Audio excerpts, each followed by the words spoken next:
समाज अनेक धर्म और पंथ में बंट चुका है और प्रत्येक पंथ में अलग अलग साधना बताई जाती है और सभी पंथ श्रीमद्भगवद गीता को शिरोधार्य मानते हैं।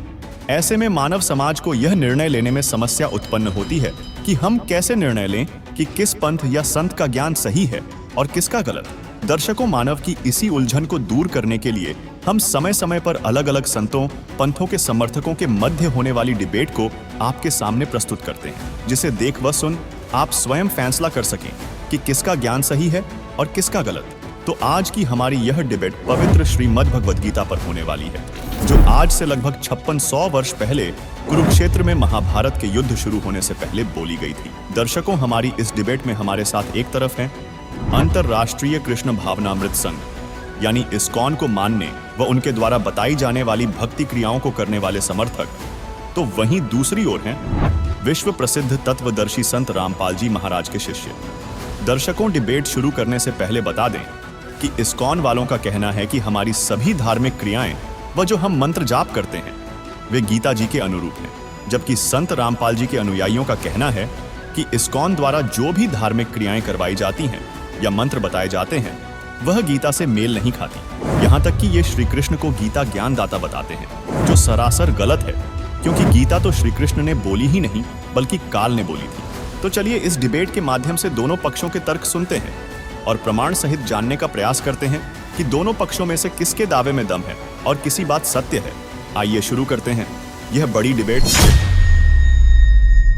नमस्कार दर्शकों, संग्राम तो आपने बहुत देखे होंगे, युद्ध तो आपने बहुत पढ़े होंगे, लेकिन आज एक ऐसे धर्मयुद्ध की मैं बात करने जा रहा हूँ।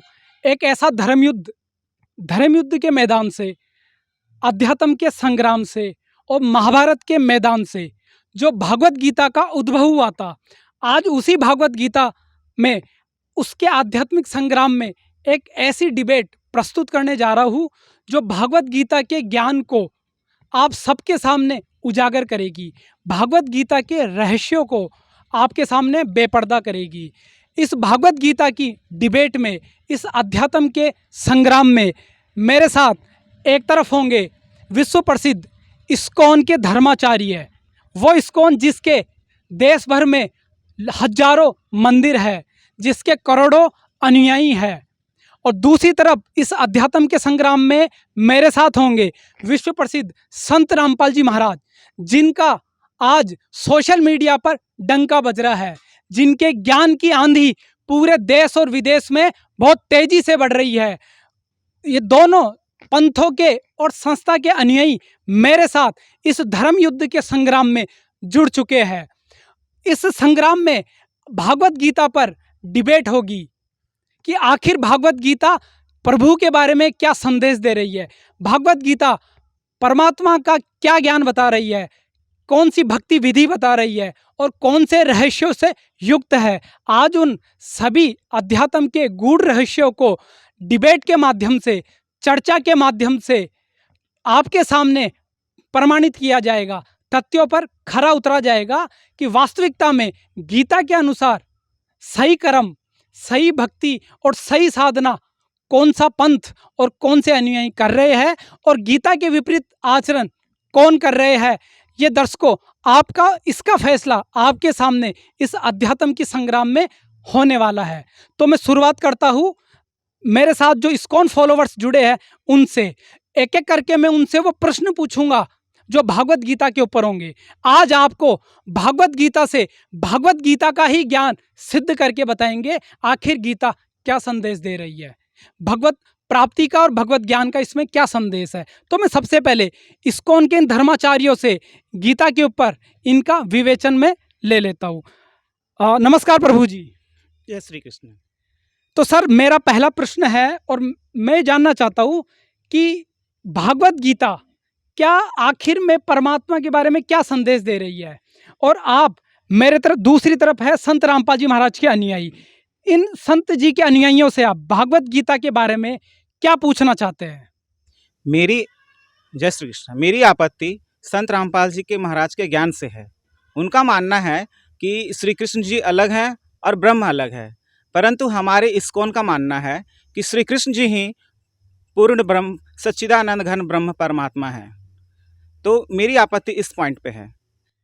तो जैसा कि अभी इस्कॉन के इन धर्माचार्यों ने बताया कि इनकी आपत्ति संत रामपाल जी महाराज के अनुयायी से गीता ज्ञान पर, कि ये गीता ज्ञान दाता कृष्ण जी को और ब्रह्म को अलग अलग बताते हैं, आखिर ये कैसे संभव है। तो आइए चलते हैं संत जी के अनुयायियों से इसका जवाब लेते हैं।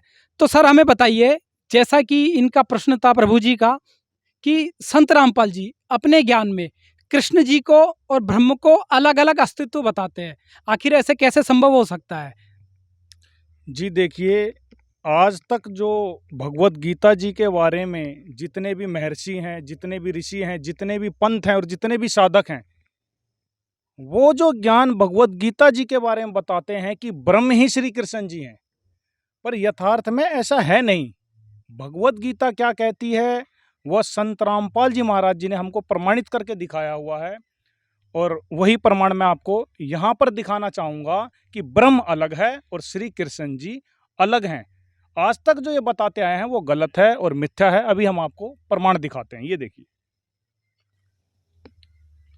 ये संक्षिप्त शिव पुराण है। थोड़ा सा हम आपको इसमें से आधार लेंगे, फिर भगवत गीता जी में दिखाएंगे। संक्षिप्त शिव पुराण, ये देखिए, इसके अंदर में ये शिव पुराण है, संक्षिप्त शिव पुराण, और गीता प्रेस गोरखपुर से है प्रकाशित। ये 18 पुराणों में से एक है, और इसके फोन और फैक्स हनुमान प्रसाद पोदार हैं इनके संपादक, और ये इनके फ़ोन और फैक्स दिए गए हैं। ये गोविंद भवन कार्यालय कोलकाता का संस्थान, यहाँ से छपी है। इसके हम आते हैं रुद्र संहिता, और पेज नंबर 119 है ये देखिए, इसमें एक प्रकरण आता है।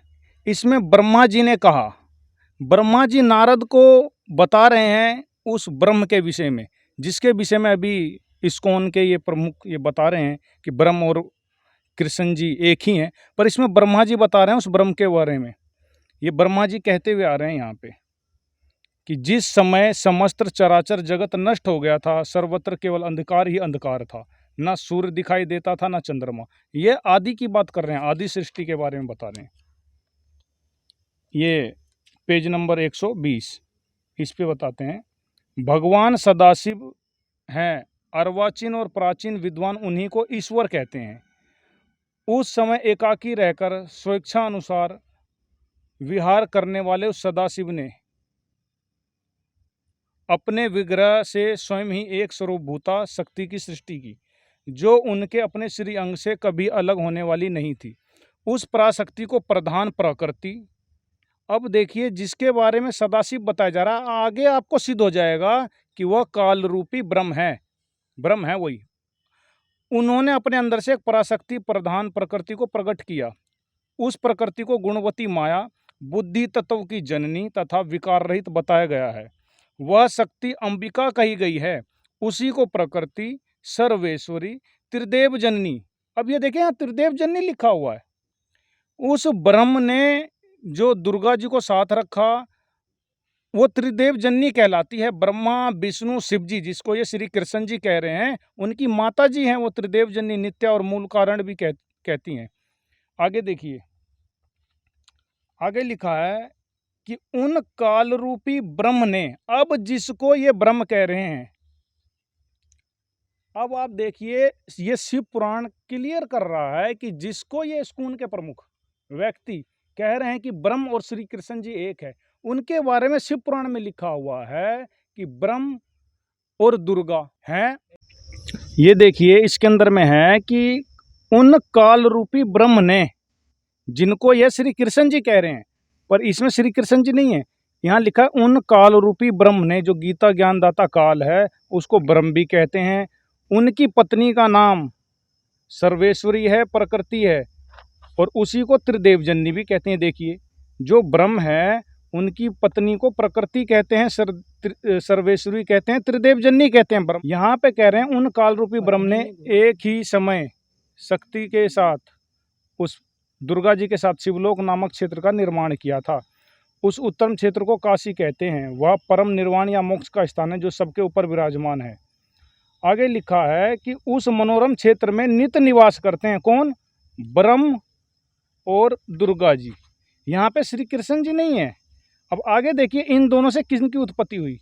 आगे लिखिए देवऋषि ब्रह्मा जी कह रहे हैं एक समय उस आनंद वन में रमण करते हुए, यहाँ की ब्रह्म और दुर्गा जी रमण करते हुए, पति पत्नी व्यवहार करते हुए, शिवा और शिव के मन में, यहाँ की काल रूपी ब्रह्म और दुर्गा के मन में यह इच्छा हुई कि किसी दूसरे पुरुष की भी सृष्टि करनी चाहिए, जिस पर यह सृष्टि संचालन का महान भार रखकर हम दोनों केवल काशी में ही इच्छा अनुसार विचरण करें और निर्वाण धारण करें। ऐसा निश्चय करके शक्ति सहित सर्वव्यापी परमेश्वर, यहाँ की उस ब्रह्म ने अपने वाम भाग के 10वें अंग पर अमृत मल दिया। फिर तो वहां से एक पुरुष प्रकट हुआ, मतलब दोनों के मिलन से ब्रह्म और दुर्गा के एक पुरुष प्रकट हुआ। अगले पेज पे आएंगे हम। इस पे लिखा है कि शिव ने कहा, उस काल रूपी ब्रह्म ने कहा, वत्स बेटा, व्यापक होने के कारण तुम्हारा विष्णु नाम विख्यात हुआ। अब एक बात बताइए कि यह शिव पुराण जो 18 पुराण में से एक है, जिस तरह श्रीमद् भागवत गीता हिंदू धर्म के प्रत्येक व्यक्तियों को मान्य है, शंकराचार्य मंडलेश्वरों को मान्य है, ठीक उसी प्रकार यह 18 पुराणों में से एक है। इसके अंदर में प्रमाण मिला कि जो ब्रह्म है उनकी पत्नी दुर्गा है और इन दोनों के मिलन से एक पुत्र पैदा हुआ जिसका नाम श्री विष्णु जी है। इसी तरह ठीक इसी में आगे लिखा हुआ है कि इन्हीं से एक और पुत्र हुआ जिसका नाम ब्रह्मा है, एक और पुत्र हुआ जिसका नाम शिव जी है। यहाँ की काल रूपी ब्रह्म से दुर्गा के संयोग से ब्रह्मा विष्णु शिव जी की उत्पत्ति हुई। ये था पहला पॉइंट। आपको हम और पॉइंटों से और सिद्ध करते हैं कि ब्रह्म श्री कृष्ण जी से भिन्न है और वह और कोई है। अब आपको दूसरे पॉइंट अब हम दिखाते हैं। ये देखिए, आपको एक और चीज़ दिखाना चाहेंगे हम। श्रीमद् देवी भागवत के अंदर में, यह श्रीमद् देवी भागवत है और संक्षिप्त में है, गीता प्रेस गोरखपुर से है। इनमें हनुमान प्रसाद पोदार चिमनलाल गोस्वामी इनके संपादक हैं। यह इनके फ़ोन और फैक्स दिए गए हैं। इसके हम आते हैं, ये देवी के द्वारा हिमालय को ज्ञान उपदेश, ब्रह्म स्वरूप का वर्णन, यह 7वां स्कंद है। 7वां स्कंद है और हेडिंग है देवी के द्वारा हिमालय को ज्ञान उपदेश, ब्रह्म स्वरूप का वर्णन। जिस ब्रह्म के विषय में आज ये स्कूल के प्रमुख कह रहे हैं कि वह श्री कृष्ण जी है, यहाँ आज हम देखेंगे कि ये देवी जी क्या कह रही हैं उसके बारे में, दुर्गा जी क्या कह रही हैं, हमारे पुराण क्या कह रहे हैं।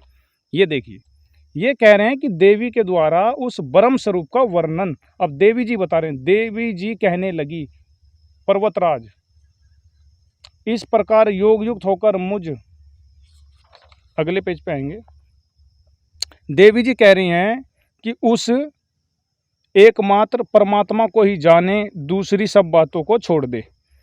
कह रही है इस आत्मा का ओम के जप के साथ ध्यान करो, इससे अज्ञानमय अंधकार से सर्वथा परे और संसार समुद्र से उस पार जो ब्रह्म है उसको पा जाओगे, तुम्हारा कल्याण हो। वह ब्रह्म ब्रह्मलोक दिव्य आकाश में स्थित है। क्लियर हुआ। अब आप एक बात बताइए, जिस तरह भी आपने देखा शिव महापुराण के अंदर में क्लियर हुआ, हमारे गुरुजी ने स्पष्ट कर रखा है कि शिव पुराण में लिखा हुआ है कि वो ब्रह्म है, उसकी पत्नी दुर्गा है, इन दोनों के मिलन से ब्रह्मा विष्णु शिव जी की उत्पत्ति हुई। ठीक इसी प्रकार दूसरे पॉइंट से श्रीमद् देवी भागवत से आपको क्लियर हुआ कि इसके अंदर में दुर्गा जी बता रही है कि मेरे से ऊपर कोई ब्रह्म है, उसका मंत्र ओम है और उसकी शरण में जाओ।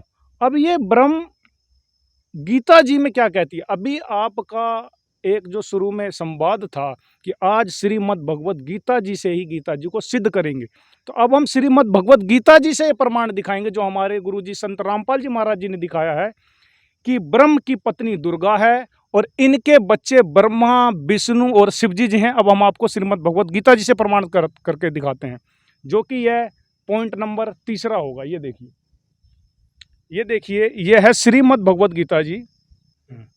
ये देखिए, यह है श्रीमद् भगवत गीता जी और साधारण भाषा टीका सहित है। इसके अनुवादक हैं जय दयाल गोविंद का, गीता प्रेस गोरखपुर से है और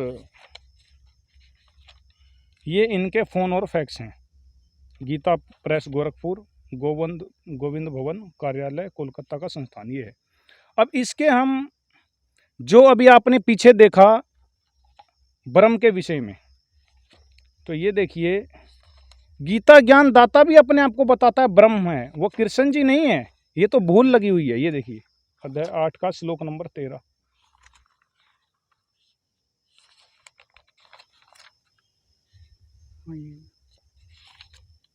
ये देखिए अध्याय 8 का श्लोक नंबर ये 13 है। इसमें ओम इति एकाक्षरम, इसमें है कि ओम इस एक अक्षर रूप ब्रह्म को उच्चारण करता हुआ मुझ ब्रह्म का चिंतन करता हुआ शरीर को त्याग कर जाता है, वह पुरुष परम गति को प्राप्त होता है। अब इसके अंदर में जो आपने पीछे देवी पुराण देखा, शिव पुराण देखा, जिस ब्रह्म का जिक्र है, पुराणों में भी उसका मंत्र ओम बताया गया है, उसका नाम ब्रह्म कहा गया, उसको कहीं श्री कृष्ण जी नहीं कहा गया।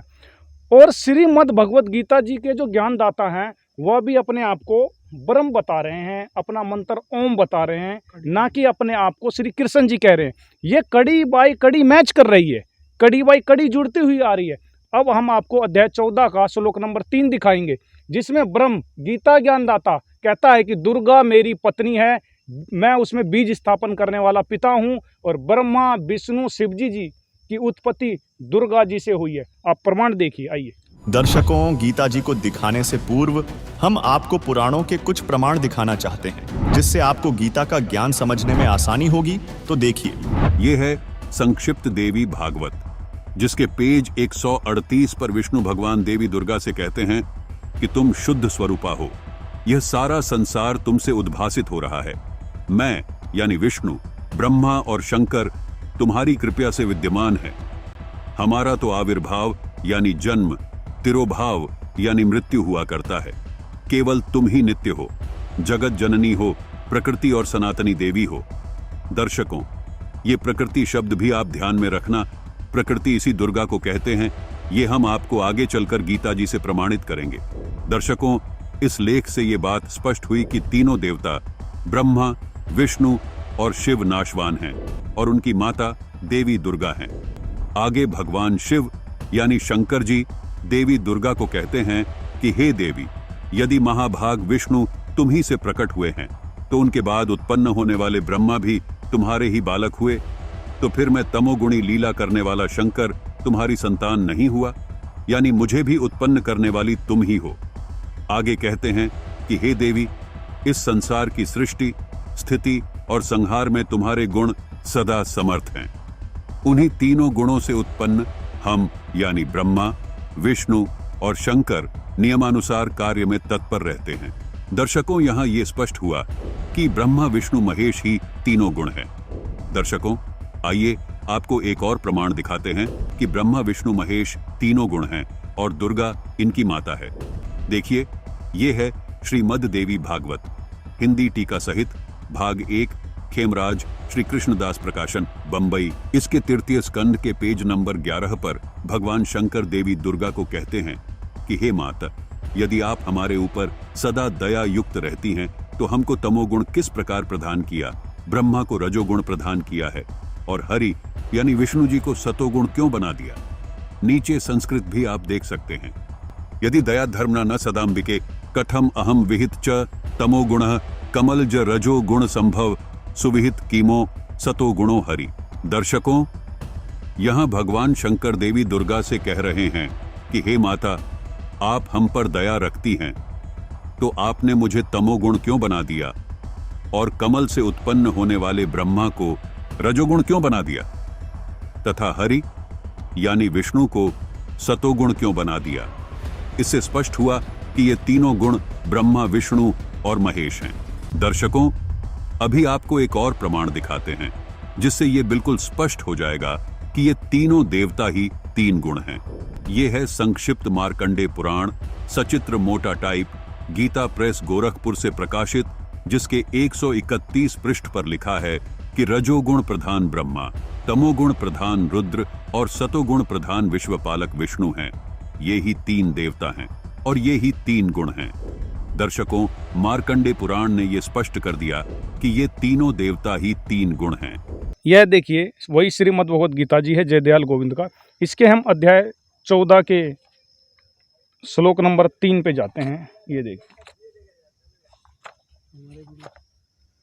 हमारे गुरुजी ने ये प्रमाणित करके दिखाया हुआ है। ये देखिए आप,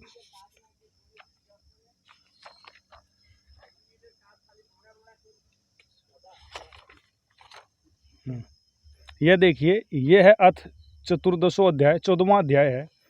इसके हम श्लोक नंबर 3 पे जाते हैं, 4 पे।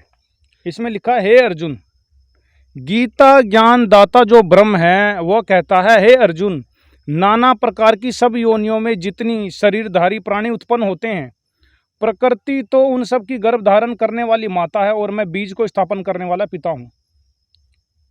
हे अर्जुन, सतगुण, रजगुण और तमगुण ये प्रकृति से उत्पन्न तीनों गुण अविनाशी जीवात्मा को शरीर में बांधते हैं।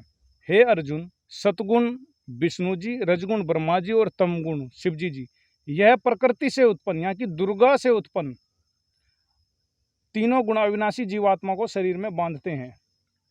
अब श्रीमद् भगवत गीता जी ये प्रमाणित कर रही है कि जो ब्रह्म है, जिस तरह आपने पुराणों में देखा कि वह उनकी पत्नी दुर्गा है, ठीक इसी श्रीमद् भगवत गीता जी में प्रमाण है, अध्याय 14 के श्लोक नंबर 3 में, कि ब्रह्म की पत्नी दुर्गा है, उसके गर्भ में बीज स्थापन करने वाला यह अपने आप को पिता बताता है सभी जीवधारी प्राणियों का। और ये आगे ये भी कहता है अगले मंत्र में कि ब्रह्मा विष्णु शिव जी की भी उत्पत्ति करता देवी दुर्गा है और ये इनका पिता है। इति सिद्धम, इन बातों से स्पष्ट होता है कि ब्रह्म श्री कृष्ण जी से भिन्न है। तो दर्शकों, आपने देखा संत रामपाल जी के अनुयायियों ने अभी पुराणों से और गीता से ये प्रमाणित करके दिखाया कि ब्रह्म कौन है और कृष्ण जी कौन है। तो मैं तुरंत अगला क्वेश्चन ले लेता हूँ इन धर्माचार्यों से। नमस्कार प्रभु जी। जय श्री कृष्ण। सर, हमें बताइए कि आपका संत रामपाल जी महाराज के ज्ञान को लेकर क्या आपत्ति है, आप क्या प्रश्न करना चाहोगे? मेरा प्रश्न है, संत रामपाल जी महाराज बोलते हैं कि गीता का ज्ञानदाता काल है और बोलते हैं कि गीता का ज्ञान श्री कृष्ण जी ने ही काल ने दिया है। काल तो समय चक्र को कहते हैं, हम लोग जानते हैं, बचपन से सुनते आ रहे हैं, हमारे इस्कॉन में भी बोला जाता है। काल कौन है ये हमको जानना है, गीता से प्रमाणित कीजिए। सर, हमें बताइए, क्या गीता का ज्ञान श्री कृष्ण जी ने दिया? श्री कृष्ण जी ने दिया है और बोलते ये लोग बोलते हैं काल ने। जैसा कि अभी इन्होंने प्रभु जी ने बताया कि गीता का ज्ञान श्री कृष्ण जी ने दिया है, लेकिन संत रामपाल जी महाराज ये ज्ञान देते हैं कि गीता का ज्ञान कृष्ण ने नहीं, किसी और शक्ति ने दिया है। तो आइए चलते हैं, इसका स्पष्टीकरण लेते हैं गीता के प्रमाणों के साथ। तो सर, हमें बताइए, गीता का ज्ञान किस प्रभु ने दिया है? संत रामपाल जी महाराज क्या ज्ञान बताते हैं? हमारे गुरुजी संत रामपाल जी महाराज जी ने अनेकों बार प्रमाणित करके दिखाया है और दिखाते आ रहे हैं सर्व चैनलों पे कि गीता जी का ज्ञान, श्रीमद् भगवत गीता जी का ज्ञान ब्रह्म ने दिया है, ना कि श्री कृष्ण जी ने। तो अभी इनका प्रश्न है कि गीता का ज्ञान काल ने दिया है। ये काल और ब्रह्म कौन सी शक्तियां हैं? काल और ब्रह्म एक ही है। यह ब्रह्मा विष्णु शिव जी के पिताजी हैं। वो आपको प्रमाणित करके इसके अंदर में दिखाएंगे। अध्याय 11 के श्लोक नंबर 32 में देखिए, गीता जी से ही प्रमाणित हो जाएगी कि गीता जी कहती क्या है। आइए देखिए, यह वही श्रीमद् भगवत गीता जी है। जय दयाल गोविंद का जी इनके अनुवादक हैं। इसके हम आते हैं अध्याय 11 के श्लोक नंबर 27 पे। ये देखिए, इसके अंदर में अर्जुन को जब विराट रूप दिखाया, ये कहते हैं श्री कृष्ण जी है। अर्जुन क्या देखता है? अर्जुन ने देखा कि वे सभी धृतराष्ट्र के पुत्र आप में प्रवेश कर रहे हैं और कर्ण हमारे पक्ष के भी प्रधान योद्धाओं के सहित सबके सब आपके मुखों में बड़े वेग से दौड़ते हुए प्रवेश कर रहे हैं। कई एक चूरन हुए सिरों सहित आपके दांतों के बीच में लगे दिख रहे हैं। इसके अंदर में क्लियर है कि जब अर्जुन जी को ब्रह्म ने, काल भगवान ने अपना विराट रूप दिखाया, तो अर्जुन देखता है कि वह अपने मुख के अंदर में सबको खा रहे थे। जिस तरह आम व्यक्ति एक चना खाता है, कई एक चने के छिलके उसके दांतों में लग जाया करता है, ठीक इसी प्रकार वहाँ पे ब्रह्म जो काल है वह सब प्राणियों को वहाँ पे खा रहा था। अर्जुन जी देख के भयभीत हो गए। वैसे तो आपस में दोनों रिश्तेदार थे, जीजा साला भी थे, गुरु और शिष्य भी थे, लेकिन यहाँ पर यह दृश्य देखकर अर्जुन जी थर थर कांपने लगे। वो पहचान नहीं पा रहे थे कि ये गीता ज्ञानदाता कौन है। आपको हम अगले श्लोकों में दिखाएंगे। ये देखिए, कई एक चूरन हुए सिरों सहित आपके दांतों के बीच में लगे हुए दिख रहे हैं। ये अर्जुन जी ने देखा। फिर आगे हे भगवान कृपा करके, अब यहाँ पे अर्जुन जी पूछ रहे हैं कि मुझे बतलाइए कि आप उग्र रूप वाले कौन हैं। हे देवों में श्रेष्ठ, आपको नमस्कार हो, आप प्रसन्न हो जाइए। आदि पुरुष, आपको मैं विशेष रूप से जानना चाहता हूँ क्योंकि मैं आपकी प्रवृत्ति को नहीं जानता। अब एक बात बताइए, कृष्ण जी के साथ अर्जुन जी का रहना, खाना, उठना, बैठना, चलना फिरना होता था, और यहाँ पे गीता में कह रहे हैं कि मैं आपकी प्रवृत्ति को नहीं जानता। तो यह सोचने का विषय है कि यहाँ पर वो कौन था। क्या जीजा साला एक दूसरे को नहीं जानते? यहाँ पे कह रहा है, अर्जुन जी कह रहे हैं कि आप कौन हो, मैं आपको विशेष रूप से जानना चाहता हूँ, आप बताइए आप कौन है, आपको नमस्कार है। अगले श्लोक में, अध्याय 11 के श्लोक नंबर 32 में उन्होंने ये नहीं कहा कि मैं श्री कृष्ण जी हूँ। अगर होते तो कहते कि मैं श्री कृष्ण जी हूँ। अगले मंत्र में स्पष्ट कहा है कालो आस्मि, मैं काल हूँ, और ये वही काल है जो आपको पहले शिव महापुराण से सिद्ध करके दिखाया गया था, देवी पुराण से सिद्ध करके दिखाया गया था कि वो ब्रह्म है, वो काल है। गीता में भी गीता से ही प्रमाणित होगा कि वह काल है। ये देखिए, ये वही है जयदयाल गोविंदका जी की श्रीमद् भगवद गीता। और जब अर्जुन कहता है कि मुझे बतलाइए कि आप उग्र रूप वाले कौन हैं, हे देवों में श्रेष्ठ, आपको नमस्कार हो, विशेष रूप से मैं आपको जानना चाहता हूं क्योंकि मैं आपकी प्रवृत्ति को नहीं जानता। श्री अर्जुन जी कह रहे हैं कि मैं आपको नहीं पहचानता। तो अगले मंत्र में कहते हैं कि लोकों का नाश करने वाला बढ़ा हुआ काल हूँ, इस समय इस लोकों को नष्ट करने के लिए प्रवृत्त हुआ हूँ।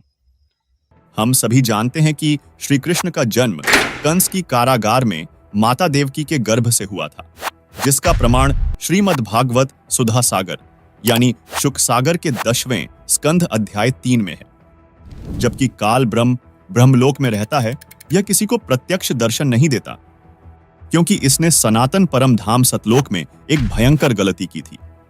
इसी के परिणाम स्वरूप इसे श्राप लगा हुआ है, जिसके कारण यह प्रतिदिन 1 लाख मनुष्यधारी प्राणियों के शरीर से निकलने वाली गंध को खाता है और 1.25 लाख को उत्पन्न करता है। इसलिए यह अपनी योग माया से छिपा रहता है। अधिक जानकारी के लिए देखिए संपूर्ण सृष्टि रचना से संबंधित यह वीडियो, जिसका लिंक हमने इसी वीडियो के डिस्क्रिप्शन बॉक्स में दिया है। किसी को प्रत्यक्ष दर्शन नहीं देता है, जिसका प्रमाण गीता अध्याय 7 श्लोक 24 से 25 है, जिसमें काल ने स्वयं कहा है। गीता अध्याय 7 श्लोक 24, अव्यक्तं व्यक्तिमापन्नं मन्यन्ते माम बुद्धयः परं भावमजानन्तो ममाव्ययमनुत्तमम्। बुद्धिहीन लोग मेरे अश्रेष्ठ अटल परम भाव को न जानते हुए छिपे हुए, अर्थात परोक्ष मुझकाल को मनुष्य की तरह आकार में कृष्ण अवतार प्राप्त हुआ मानते हैं, अर्थात मैं कृष्ण नहीं हूँ। गीता अध्याय 7 श्लोक 25, नाहं प्रकाशः सर्वस्य योगमाया समावृतः मूढोऽयं नाभिजानाति लोको मामजमव्ययम्।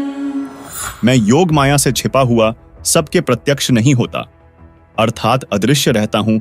इसलिए मुझ जन्म न लेने वाले अविनाशी अटल भाव को यह अज्ञानी जनसमुदाय संसार नहीं जानता, अर्थात मुझको अवतार रूप में आया समझता है।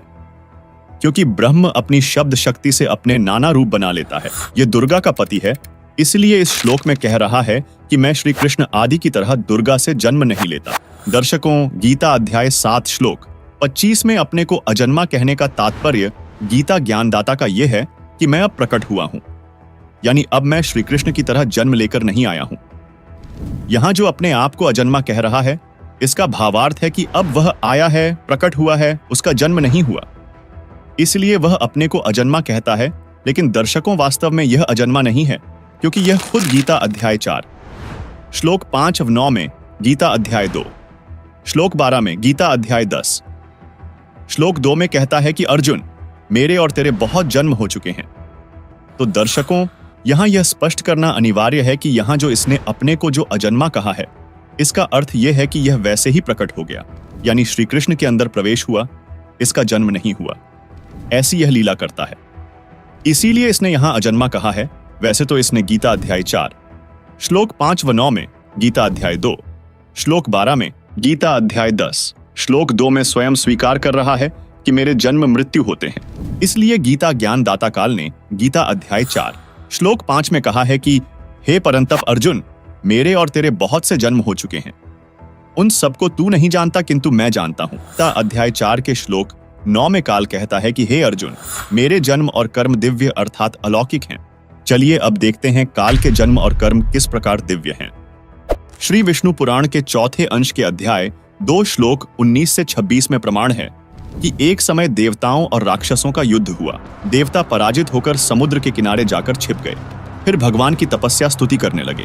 तब काल देवताओं को श्री विष्णु जी के रूप में दर्शन देकर कहा कि मैंने जो आपकी समस्या है वह जान ली है, आप पुरंज राजा को युद्ध के लिए तैयार कर लो। मैं उस राजा श्रेष्ठ के शरीर में प्रविष्ट होकर राक्षसों का नाश कर दूंगा। ऐसा ही किया गया। साथ ही श्री विष्णु पुराण के चौथे अंश के अध्याय 3 श्लोक 4 से 6 में प्रमाण है कि एक समय नागवंशियों तथा गंधर्वों का युद्ध हुआ। गंधर्वों ने नागों के सर्व बहुमूल्य हीरे, लाल व खजाने लूट लिए, उनके राज्य पर भी कब्जा कर लिया। नागाओं ने भगवान की स्तुति की। वहीं काल भगवान विष्णु रूप धारण करके प्रकट हुआ। कहा कि आप पुरुकुत्स राजा को गंधर्वों के साथ युद्ध के लिए तैयार कर लें।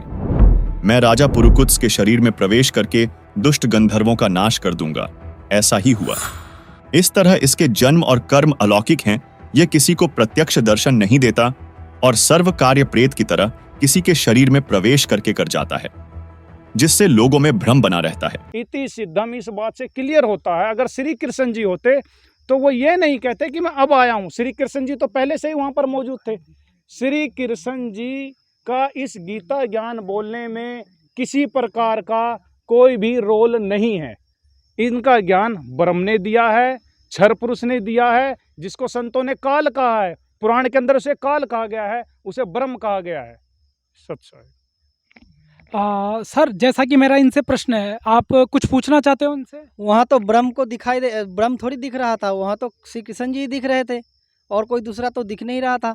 इनका ये प्रश्न है सर कि वहाँ पर गीता ज्ञान में श्री कृष्ण जी वहाँ पर प्रत्यक्ष दिखाई दे रहे थे, तो ब्रह्म वाली शक्ति कहाँ से बीच में आ गई और कहाँ से उसने गीता ज्ञान दे दिया और गीता में लिखवा दिया? जी देखिए, जिस तरह उदाहरण के तौर पर आज किसी व्यक्ति के अंदर में हमने अक्सर देखा हुआ है, किसी व्यक्ति के अंदर अगर कोई प्रेत प्रवेश कर जाए तो प्रेत नजर नहीं आता, वो दिखता नहीं। हमने कई बार देखा हुआ है कि किसी अंदर के अंदर का प्रेत आ जाए तो हम पूछते हैं कि आप कौन हो, आप कहाँ से आए हो।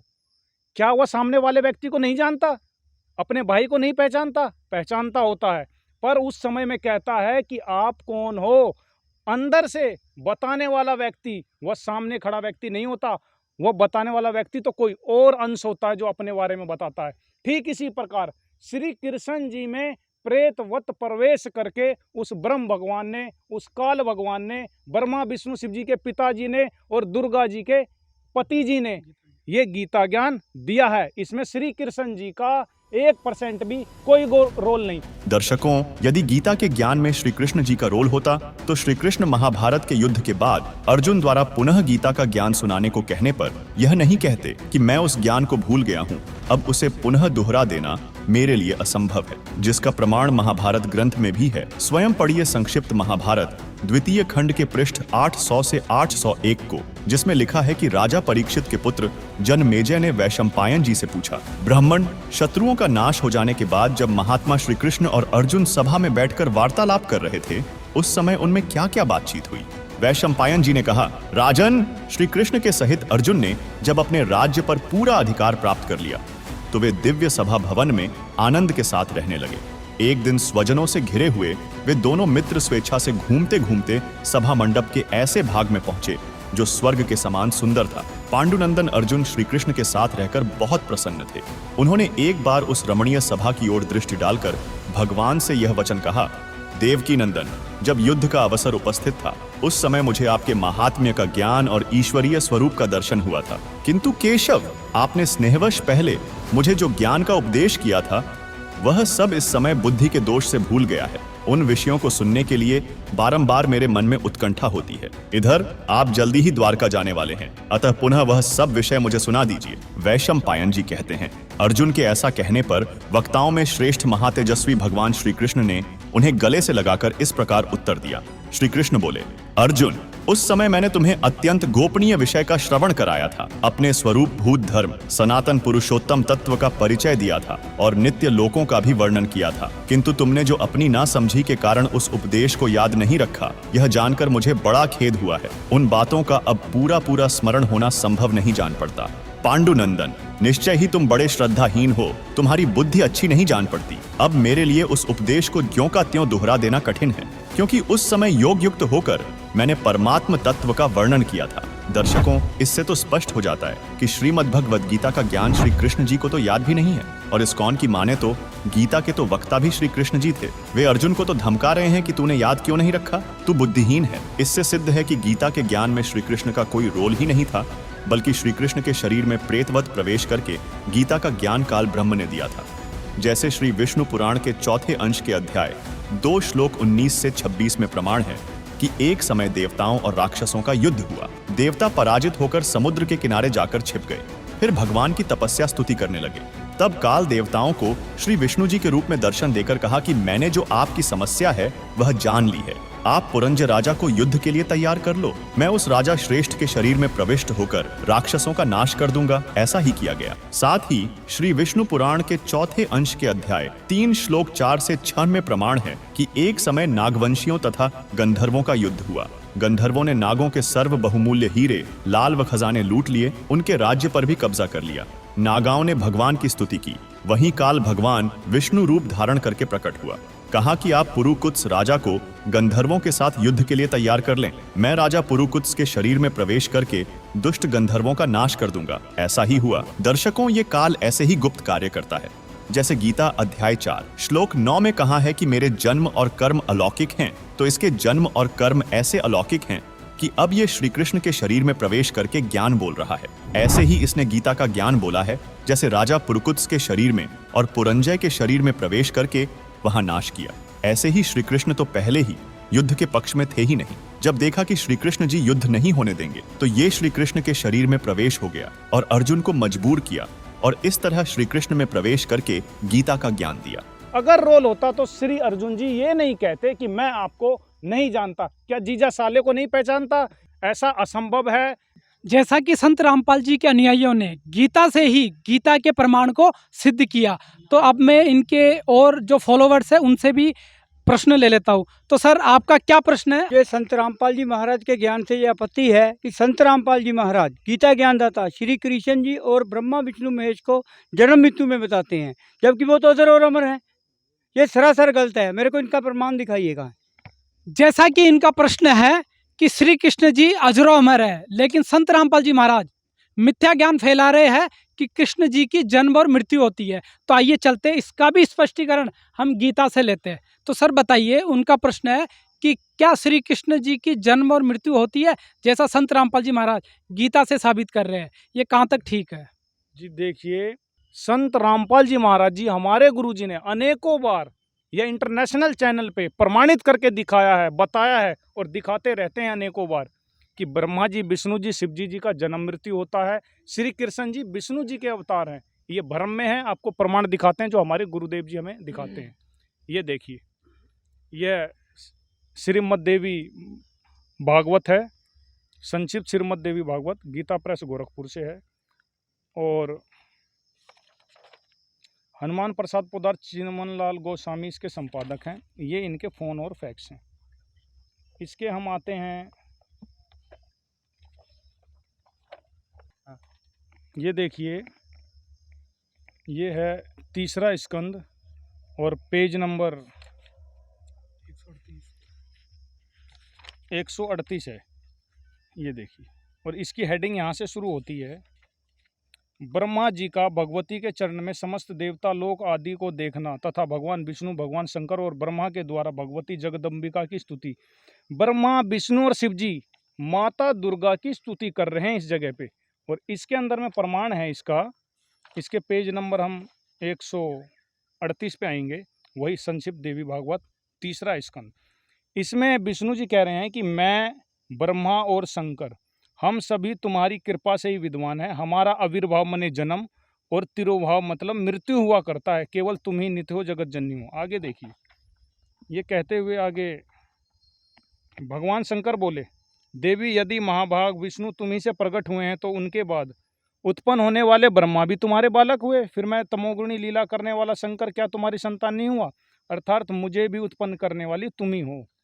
यहाँ पे क्लियर हुआ कि विष्णु जी कह रहे हैं मैं ब्रह्मा और शंकर हम सभी तुम्हारी कृपा से विद्वान हैं। हमारा आविर्भाव मने जन्म और तिरोभाव मने मृत्यु हुआ करता है। ब्रह्मा विष्णु शिव जी का मृत्यु हुआ करता है और इस पुराण के अंदर में प्रमाण है। इसके ऊपर क्या ये कोई जवाब दे सकते हैं? क्या इससे ऊपर कोई बता सकते हैं सदग्रंथ?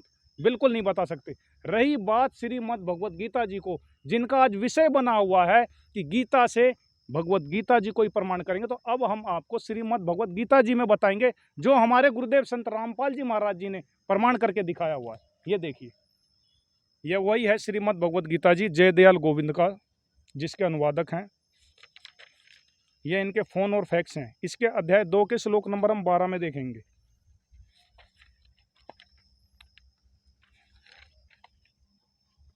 इसमें ब्रह्म भगवान अर्जुन से कह रहे हैं, अध्याय 2 का श्लोक नंबर 12 है। इसमें कह रहे हैं, ना तो ऐसा ही है कि मैं किसी काल में नहीं था, अथवा तू नहीं था, अथवा ये राजा लोग नहीं थे, और ना ऐसा ही है कि इससे आगे हम सब नहीं रहेंगे। मतलब हमारा जन्म मरण होता रहेगा। ब्रह्म भगवान जी भी अपने जन्म मरण की बात को स्वीकारता है। ब्रह्मा विष्णु शिव जी की तो बात ही क्या रही। आगे देखिए, इसी के अध्याय 4 के श्लोक नंबर 5 में आपको लेके चलते हैं। ये अध्याय 4 और श्लोक नंबर इसका ये 5 है। इसमें कहा, इस पर श्री भगवान बोले, ब्रह्म भगवान कह रहे हैं अर्जुन से कि हे परंतप अर्जुन, मेरे और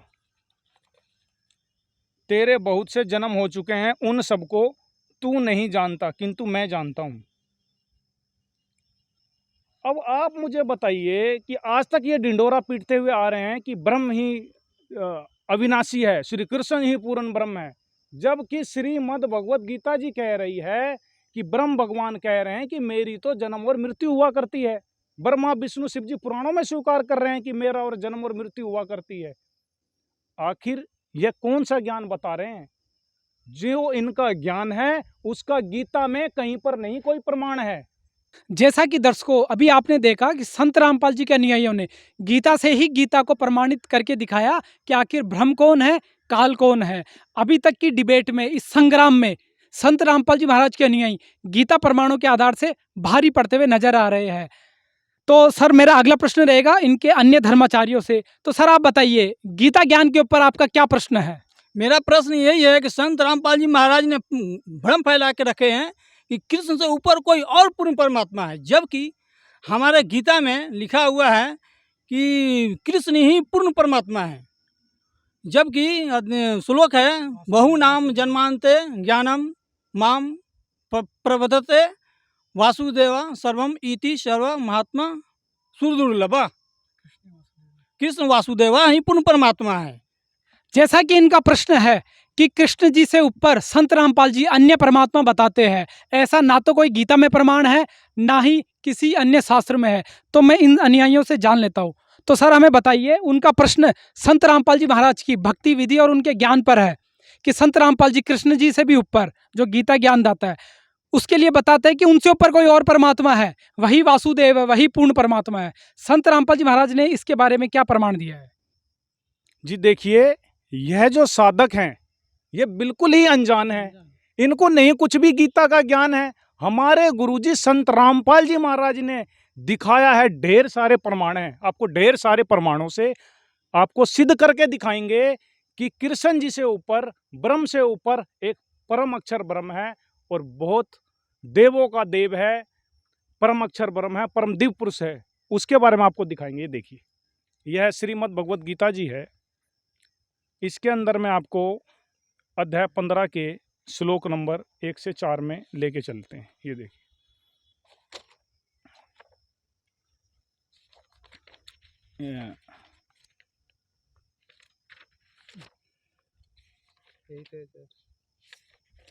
ये अध्याय 15वां अध्याय है, 15वां अध्याय है। इसके अंदर में है, श्री भगवान बोले, आदि पुरुष परमेश्वर रूप वाले मूल वाले, ऊर्ध्व मूलम अधय शाखम। आदि पुरुष परमेश्वर तो मूल वाला है, अधय शाखम नीचे की ओर ब्रह्मा रूप मुख्य शाखा वाले। जिस संसार रूपी पीपल के वृक्ष को अविनाशी कहते हैं, उस संसार रूपी वृक्ष की तीनों गुणों रूप यानी कि ब्रह्मा विष्णु शिव कोपल वाली नीचे और ऊपर समस्त फैली हुई है।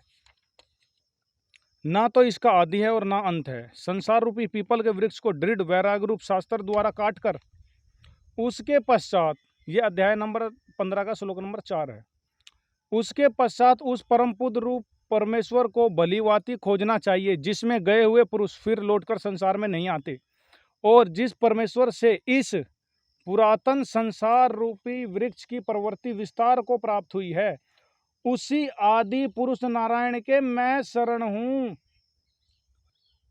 अब आप बताइए कि श्रीमद् भगवत गीता जी के अध्याय 15 के श्लोक नंबर 4 में गीता ज्ञान दाता ब्रह्म, जिसको यह भूलवश श्री कृष्ण जी मान बैठे हैं, वह इसके अंदर में स्वीकार रहे हैं कि जिस परमात्मा से इस पूरे ब्रह्मांड की उत्पत्ति हुई, उसका उदाहरण देकर बता रहे हैं, पीपल रूपी वृक्ष का उदाहरण देकर समझाया है कि जिसका मूल वह परम अक्षर ब्रह्म है, वह पूर्ण परमात्मा है, और उसी से निकली हुई शाखा ब्रह्मा विष्णु शिव जी है।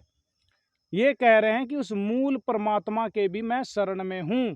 तो बताइए, क्या इनसे ऊपर परमात्मा नहीं हुए? गीता जी तो खुद सिद्ध कर रही है, गीता जी तो प्रमाणित कर रही है। ये पॉइंट नंबर पहला था।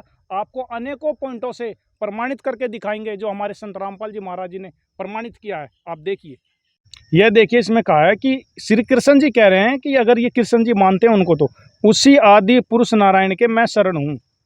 अगर ये श्री कृष्ण जी को ही मानते हैं सबसे पूर्ण परमात्मा है, तो वो कृष्ण जी इनके आधार से वो कह रहे हैं कि आदि पुरुष नारायण के मैं शरण हूँ, फिर वो किसके शरण में है?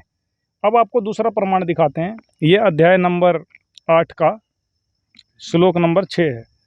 इसमें ब्रह्म भगवान कह रहे हैं कि हे कुंती पुत्र अर्जुन, यह मनुष्य अंत काल में जिस जिस भी भाव को स्मरण करता हुआ शरीर का त्याग करता है, उस को ही प्राप्त होता है, क्योंकि यह सदा उसी भाव से भावित रहता है। ब्रह्म भगवान भगवत गीता जी में बता रहे हैं कि यह नियम है कि जो साधक जिस परमात्मा की भक्ति करता है उसी भाव में भावित रहता है, अंत समय में वो उसी का स्मरण करता हुआ उसी को प्राप्त होता है। अभी आपने पीछे अध्याय 15 के श्लोक नंबर 4 में देखा कि ब्रह्म भगवान, जिसको श्री कृष्ण जी मानते हैं, उन्होंने कहा कि मैं उस परमेश्वर के शरण हूं। अब आगे दिखाते हैं वह कौन है। ये देखिए, इसमें अभी आपने पीछे अध्याय 8 के श्लोक नंबर 6 में पढ़ा कि जो जिसकी साधना करता है उसी को प्राप्त रहता है। अगले मंत्र में कहा, इसलिए हे अर्जुन, अध्याय 8 के श्लोक नंबर 7 में कहा, इसलिए हे अर्जुन, तू सब समय में मेरा स्मरण कर और युद्ध भी कर। अर्पण किए हुए मन बुद्धि से युक्त होकर तू निसंदेह मुझको ही प्राप्त होगा। यह अध्याय 8 के श्लोक नंबर 7 में इन्होंने क्लियर कर दिया। ठीक अगले मंत्र में ये क्या कह रहे हैं, जिसको ये श्री कृष्ण जी मानते हैं? गीता ज्ञानदाता अगले मंत्र में कहता है, हे पार्थ, यह नियम है कि परमेश्वर के ध्यान के अभ्यास रूप योग से युक्त दूसरी ओर न जाने वाले चित्त से निरंतर चिंतन करता हुआ मनुष्य परम दिव्यम पुरुषम, परम प्रकाश रूप दिव्य पुरुष को, परमेश्वर को ही प्राप्त होता है। अब आप स्वयं बताइए, श्री कृष्ण जी ने अध्याय 8 के श्लोक नंबर 6 में और 7 में क्लियर किया कि जो जिसकी भक्ति करता है उसको प्राप्त होता है। तो श्री गीता ज्ञानदाता कह रहा है, अर्जुन तू मेरा स्मरण कर, मुझको ही प्राप्त होगा। फिर अध्याय 8 के श्लोक नंबर 8 में क्लियर करके बताया गया है कि उस परमेश्वर का ध्यान करेगा तो उसको प्राप्त होगा। तो श्री कृष्ण जी से ऊपर परमात्मा तो इसके अंदर साफ साफ दिखाया गया हुआ है। दर्शकों, जैसा कि अभी आपने गीता अध्याय 8 का श्लोक 8 पढ़ा, जिसमें लिखा है कि अभ्यासयोगयुक्तेन चेतसा नान्यगामिना परमं पुरुषं दिव्यं याति पार्थानुचिन्तयन्। भावार्थ, हे पार्थ, परमेश्वर के नाम जाप के अभ्यास रूप योग से युक्त अर्थात उस पूर्ण परमात्मा की पूजा में लीन दूसरी ओर न जाने वाले चित्त से निरंतर चिंतन करता हुआ भक्त परम दिव्य परमात्मा को अर्थात परमेश्वर को ही प्राप्त होता है। फिर अगले ही श्लोक यानी गीता अध्याय 8 श्लोक 9 व 10 में गीता ज्ञान बोलने वाले ने कहा कि कविं पुराणं मनुशासितारम् अणोरणीयां समनुस्मरेत् सर्वस्य धातारमचिन्त्य रूपम् आदित्यवर्णं तमसः परस्तात्। भावार्थ, कबीरदेव अर्थात कबीर परमेश्वर जो कवि रूप में प्रसिद्ध होता है, वह अनादि, सबके नियंता सूक्ष्म से भी अति सूक्ष्म, सबके धारण पोषण करने वाला अचिंत्य स्वरूप सूर्य के सदृश नित्य प्रकाशमान है, जो साधक उस अज्ञान रूप अंधकार से अति परे सच्चिदानंद घन परमेश्वर का सुमरण करता है। प्रयाणकाले मनसाचलेन भक्त्या युक्तो योगबलेन चैव भ्रुवोर्मध्ये प्राणमावेश्य सम्यक् सतं परं पुरुषमुपैति दिव्यम्। भावार्थ, वह भक्ति युक्त साधक अंत काल में नाम के जाप की भक्ति के प्रभाव से भ्रिकुटी के मध्य में प्राण को अच्छी प्रकार स्थापित करके फिर निश्चल मन से अज्ञात दिव्य रूप परम भगवान को ही प्राप्त होता है। स्वयं देखो, गीता बोलने वाले ने ही अपने से अन्य उस परम अक्षर ब्रह्म को ही सबका धारण पोषण करने वाला बताया है, उसने अपने को नहीं बताया। वही गीता अध्याय 15 श्लोक 1 में गीता बोलने वाले ने संसार रूप वृक्ष का मूल रूपी परमात्मा परम अक्षर ब्रह्म को बता रखा है। तो इससे सिद्ध है कि सबका धारण पोषण करने वाला कोई और है। जैसे पूरे पेड़ का मूल यानी जड़ से ही धारण पोषण होता है, तो इसी प्रकार श्री कृष्ण जी तो सबका धारण पोषण करने वाला भी नहीं है। चलिए दर्शकों, डिबेट में आगे बढ़ते हैं और जानते हैं इस डिबेट से गीता के और क्या रहस्य निकलकर सामने आते हैं। तो इनका ज्ञान तो वैसे ही झूठा है, गलत है, किसी प्रकार का इनका कोई आधार नहीं है। कहते तो हैं, बात तो करते हैं गीता जी की, और इनकी सर्व साधना गीता जी के विपरीत है। अब देखिए, आपको 2 प्रमाणों से 2 पॉइंटों से सिद्ध हुआ। प्रमाण नंबर आपको तीसरा दिखाते हैं कि श्री कृष्ण जी जिनको ये मानते हैं वह ब्रह्म से ऊपर कौन परमात्मा है। देखिए, अध्याय नंबर 18 के श्लोक नंबर हम 62 में आते हैं।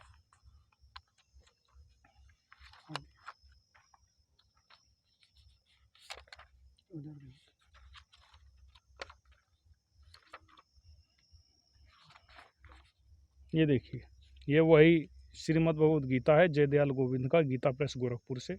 इसके हम आते हैं अध्याय नंबर 18 में और श्लोक नंबर 62 पे। ये कहते हैं कि श्री कृष्ण जी से ऊपर कोई भगवान नहीं, वो तो इनको भूल ज्ञान है इनका। वह ब्रह्म भगवान है जिसने गीता का ज्ञान दिया। वो ब्रह्म भगवान गीता जी में कह रहा है कि हे भारत, तू सब प्रकार से उस परमेश्वर की ही शरण में जा, गच्छ शरणम गच्छ। उस परमात्मा की ही कृपा से तू परम शांति को तथा सनातन परम धाम को प्राप्त होगा। यह श्री कृष्ण जी से भिन्न है जिसके बारे में बता रहे हैं, उस परमेश्वर की। अगर इनकी बातों को एक बार मान भी लिया जाए कि गीता ज्ञानदाता कृष्ण है, जो ये कहते हैं, वैसे तो है नहीं, वो ब्रह्म भगवान है। हमारे गुरुदेव संत रामपाल जी महाराज जी ने क्लियर करके दिखाया है। अगर इनकी एक बात मान भी लें कि श्री कृष्ण जी है, वो तो इसमें स्पष्ट कह रहे हैं अध्याय 18 के श्लोक नंबर 62 में कि उस परमेश्वर की शरण में जा, उसकी कृपा से तू परम शांति और सनातन परम धाम को प्राप्त होगा। तो इनसे ऊपर तो वैसे सिद्ध हो गए। तो ये तीसरा पॉइंट था। आगे देखिए इसमें क्या लिखा गया है, ये देखिए, उस परमेश्वर की ही शरण में जा, उस परमात्मा की कृपा से तू परम शांति को तथा सनातन परम धाम को प्राप्त होगा। आगे देखिए 18 के श्लोक नंबर 63 में कहा है, इस प्रकार यह गोपनीय से भी अति गोपनीय ज्ञान मैंने तुझसे कह दिया। अब तू इस रहस्युक्त ज्ञान को पूर्णतः भली भांति विचार कर जैसा चाहता है वैसा कर। अब आगे लिखा है कि संपूर्ण गोपनीयों से भी अति गोपनीय मेरे परम रहस्युक्त वचन को तू फिर भी सुन। तू मैं दृढ़म इष्ट असी, इसमें लिखा है कि मेरा भी पक्कम पक्का इष्ट है। कौन? वाह, परम अक्षर ब्रह्म, जिसके बारे में कहा उस परमेश्वर की शरण में जा। उसके बारे में गीता ज्ञानदाता कहता है कि मैं दृढ़म इष्टम असी, मेरा भी वह इष्ट देव है। आगे देखिए, यहाँ पे इन्होंने इष्ट का अर्थ प्रिय कर दिया, जो कि इष्ट का अर्थ पूज्य होता है। ये देखिए, इष्ट मने पूजित, इष्ट मने पूजित।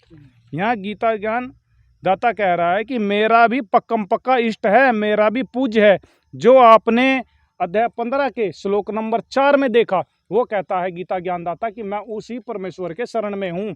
अध्याय 18 के श्लोक नंबर 64 में भी गीता ज्ञानदाता यही कह रहा है कि वह मेरा तुझे गोपनीय से भी अति गोपनीय ज्ञान बताता हूँ कि मेरा भी जो इष्ट देव है वो परमेश्वर है, परम अक्षर ब्रह्म है। तो इनसे ऊपर तो ढेर सारे प्रमाण हैं। ये देखिए, आपको और प्रमाणित करके दिखाते हैं। ये है वही श्रीमद् भगवद गीता, इसके अध्याय नंबर 2 का श्लोक नंबर 12 है। इसमें जिसको ये श्री कृष्ण जी मानते हैं वो कह रहे हैं, ना तो ऐसा ही है कि मैं किसी काल में नहीं था, अथवा तू नहीं था, अथवा ये राजा लोग नहीं थे, और ऐसा भी नहीं है कि इससे आगे हम सब नहीं होंगे, हम सब नहीं रहेंगे। गीता ज्ञानदाता कह रहा है मेरे और तेरी जन्म मृत्यु बनी रहेगी, अध्याय 2 के 12 में, अध्याय 4 के 5 और 9 में, अध्याय श्लोक नंबर 10 के 2 में ये प्रमाणित होता है कि गीता ज्ञानदाता कह रहा है कि मेरे और तेरे बहुत सारे जन्म हो चुके हैं, होते रहेंगे, लेकिन अविनाशी तो कोई और है। आप आगे देखिए, इसी के श्लोक नंबर अध्याय 2 के श्लोक नंबर 17 में कहा गया है कि नाश रहित तो तू उसको जान जिससे यह संपूर्ण जगत दृश्य वर्ग व्याप्त है, इस अविनाशी का विनाश करने में कोई भी समर्थ नहीं। श्री कृष्ण जी जिसको ये मानते हैं गीता ज्ञानदाता, वह ब्रह्म है। वह कहता है इसके अंदर में कि मेरे और तेरे अर्जुन बहुत सारे जन्म हो चुके हैं, आगे भी होते रहेंगे। अविनाशी तो उस परमात्मा को जान जिसको मारने में कोई सक्षम नहीं। तो श्री कृष्ण जी और जिसको वास्तविकता ब्रह्म है, उससे ऊपर परमात्मा सिद्ध हो गया। और आपको एक प्रमाण और दिखाते हैं, ये देखिए अध्याय नंबर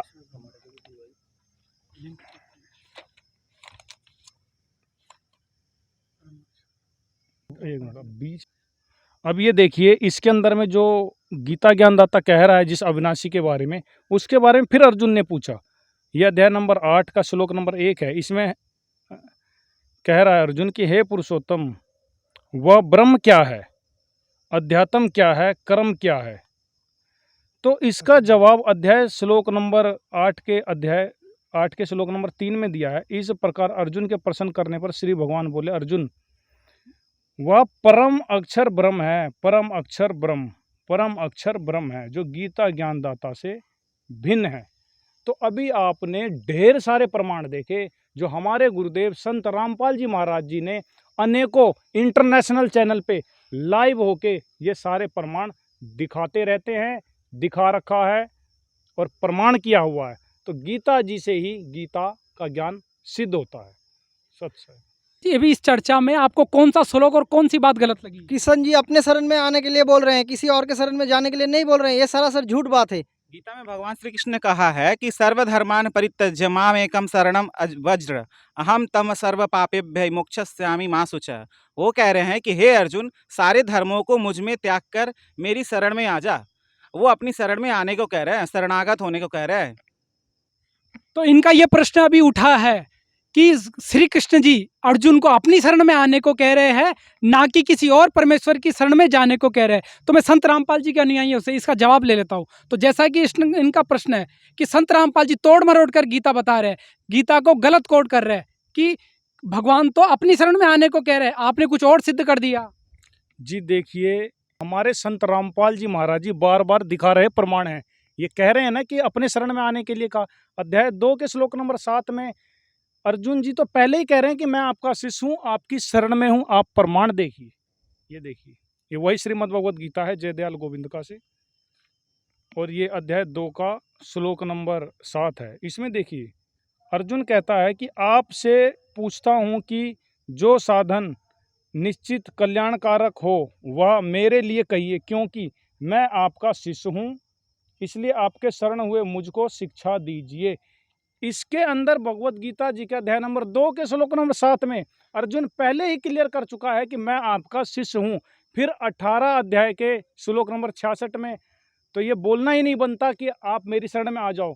श्री कृष्ण जी की शरण में तो अर्जुन पहले से ही था। रही बात अध्याय 18 के श्लोक नंबर 66 में, तो हम इसकोन की भगवत गीता जी से ही सिद्ध करके दिखाते हैं। आप देखिए इनकी गीता में क्या लिखा है, दिखाइए आप अपनी गीता जी में। दिखाओ कहाँ? ये देखिए आपकी ही गीता में अध्याय 18 का श्लोक नंबर 66, सर्वधर्मान परित्यज्य माम एकम शरणम व्रज अहं तम सर्वो पापो भय मोक्षयामि मा शुचः। इसका अनुवाद देखिए, समस्त प्रकार के धर्मों का परित्याग करो और मेरी शरण में आओ।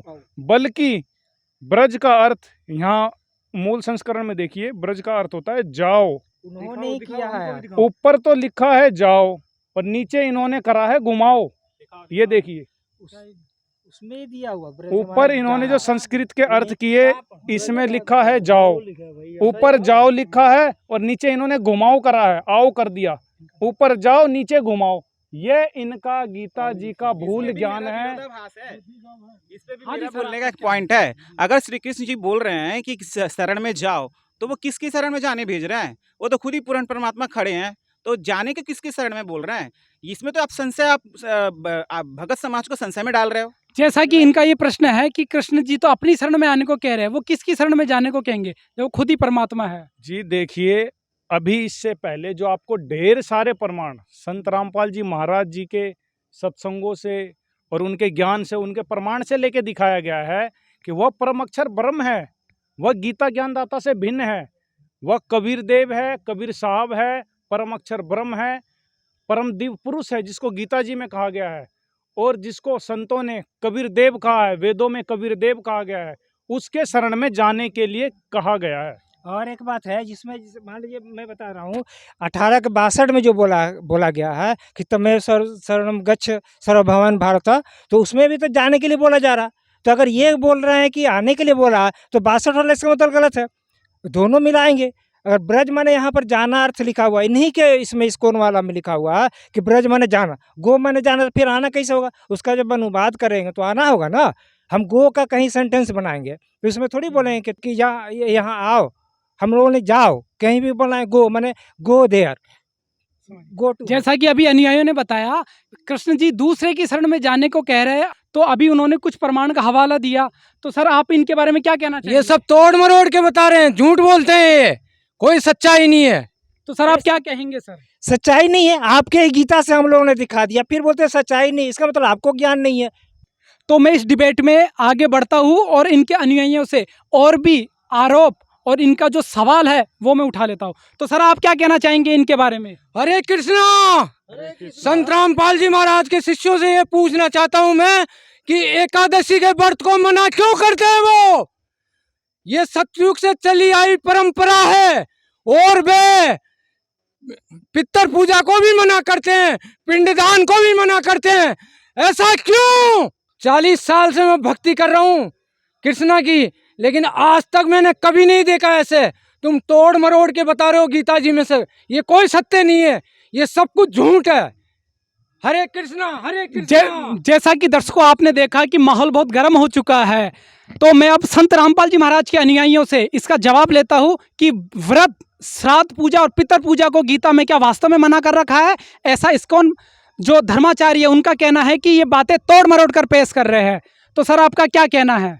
जी देखिए, अगर किसी चीज़ को, तथ्य को प्रमाणित करने के लिए चिल्लाने की अवस्था हो, उत्तेजित होने की जरूरत पड़े, तो वो प्रमाण की कभी आवश्यकता पड़ती नहीं। सब चिल्ला के ही अपने बात को प्रूव कर देते एविडेंस के तौर पे। लेकिन हमारी भगवत गीता जी क्या कह रही है? संत रामपाल जी महाराज जी ने, हमारे गुरुदेव जी ने प्रमाणित करके बताया है और बार बार दिखाया है, सभी इंटरनेशनल चैनलों पे दिखाया है कि व्रत करना गीता जी में निषेध है, पितर पूजा गीता जी में निषेध है। हम आपको प्रमाण दिखाते हैं, ये देखिए, ये वही श्रीमद् भगवत गीता जी है, जय दयाल गोविंद का जी इनके अनुवादक हैं। और इसके अध्याय 6 के श्लोक नंबर 16 में ये देखिए, ये है, इसमें कहा गया है कि हे अर्जुन, यह योग यानी भक्ति ना तो बहुत खाने वाले का और ना बिल्कुल न खाने वाले का। गीता ज्ञानदाता कह रहा है जो भक्ति है, जो बिल्कुल नहीं खाता, व्रत करता है, तथा न बहुत शयन करने वाले का, या जो ज़्यादा सोता है, और न सदा जागने वाले का ही सिद्ध होता है। गीता ज्ञानदाता अध्याय 6 के श्लोक नंबर 16 के अंदर में क्लियर करके कह रहा है कि ये जो भक्ति है यह व्रत करने से सफल नहीं होगी, या जो बहुत ज़्यादा खाता हो उसकी भी सफल नहीं होती। तो गीता में, भगवत गीता जी में तो निषेध किया गया व्रत को। ये कहते हैं एकादशी का व्रत करो, तो हम इनकी माने या भगवत गीता जी की माने? हमारा मोक्ष, हमारी मुक्ति इस भगवत गीता जी के बताए हुए ज्ञान के आधार से होगी, ना कि इनके आधार से। मेरा जीवन है, मैं अपने जीवन को इनके हाथ में नहीं छोड़ सकता। ये हमारा शास्त्र है, ये प्रमाणित है, हम इसके आधार से ही अपनी साधना करेंगे, जो हमारे संत रामपाल जी महाराज हमें प्रमाणित करके बताते हैं। अब रही बात पितर पूजा के ऊपर में, तो उसके लिए भी अध्याय 9 के श्लोक नंबर 25 के अंदर में उसको मना किया गया है। कहा है कि पितर पूजने वाले पितर को प्राप्त होंगे। हमारे पूर्वज इस भगवत गीता जी को ठीक से ना समझने के कारण ही भूत और पितर की योनि में गए हैं, और आगे भी अगर इस ज्ञान को नहीं समझेंगे तो आगे भी पितर और प्रेत की योनि में जाएंगे। आप इसके अंदर प्रमाण देखिए, ये देखिए। एक सेकंड, मैं दर्शकों को बताना चाहूँगा कि बात आई है पितर पूजा और श्राद्ध पूजा की, तो पहले मैं इस्कॉन के अनुयायियों से जान लेता हूँ आखिर पितर पूजा और श्राद्ध पूजा क्या होता है। तो सर हमें बताइए, ये पितर पूजा क्या होती है? ये पितर पूजा, जो हमारे पूर्वज मृत्यु को प्राप्त हो जाते हैं, वो पितर लोक में चले जाते हैं, और उन्हें हम लोग श्रद्धा सुमन अर्पित करने के लिए वो श्राद्ध निकालते हैं। वो हमारे शास्त्र सम्मत बताया गया है गरुड़ पुराण के अनुसार। यानी मृत्यु के बाद जो पूर्वजों के लिए भोजन बनाते हैं और उनको भोजन खिलाते हैं, ये सब श्राद्ध और पितर पूजा है। उनकी सदगति के लिए गरुड़ पुराण के अनुसार उनको श्राद्ध दिया जाता है, जिससे वो तृप्त रहें अपने पितर लोक में। जैसा कि अभी ये बात निकल कर आई कि पितर पूजा क्या होती है, श्राद्ध पूजा क्या होती है, जैसा आपने दर्शकों ने देखा, तो अब मैं संत रामपाल जी के अनुयायियों से देख लेता हूँ क्यों क्या इसका प्रमाण वास्तव में भागवत गीता में है या नहीं है। मैं जी देखियो, प्रथम बात तो मैं ये बताना चाहता हूँ कि अगर ये कहते हैं कि उनकी सदगति के लिए ये पितर पूजा करते हैं, तो क्या जो उन्होंने सारी उम्र साधना करी, भक्ति करी, उससे उनकी दुर्गति हुई? ये तो स्वयं ही सिद्ध है। यह अपनी बात को स्वयं ही सिद्ध कर रहे हैं कि गीता का ज्ञान जो इस अनुसार चलेगा वो परम गति को प्राप्त होगा, मोक्ष को प्राप्त होगा।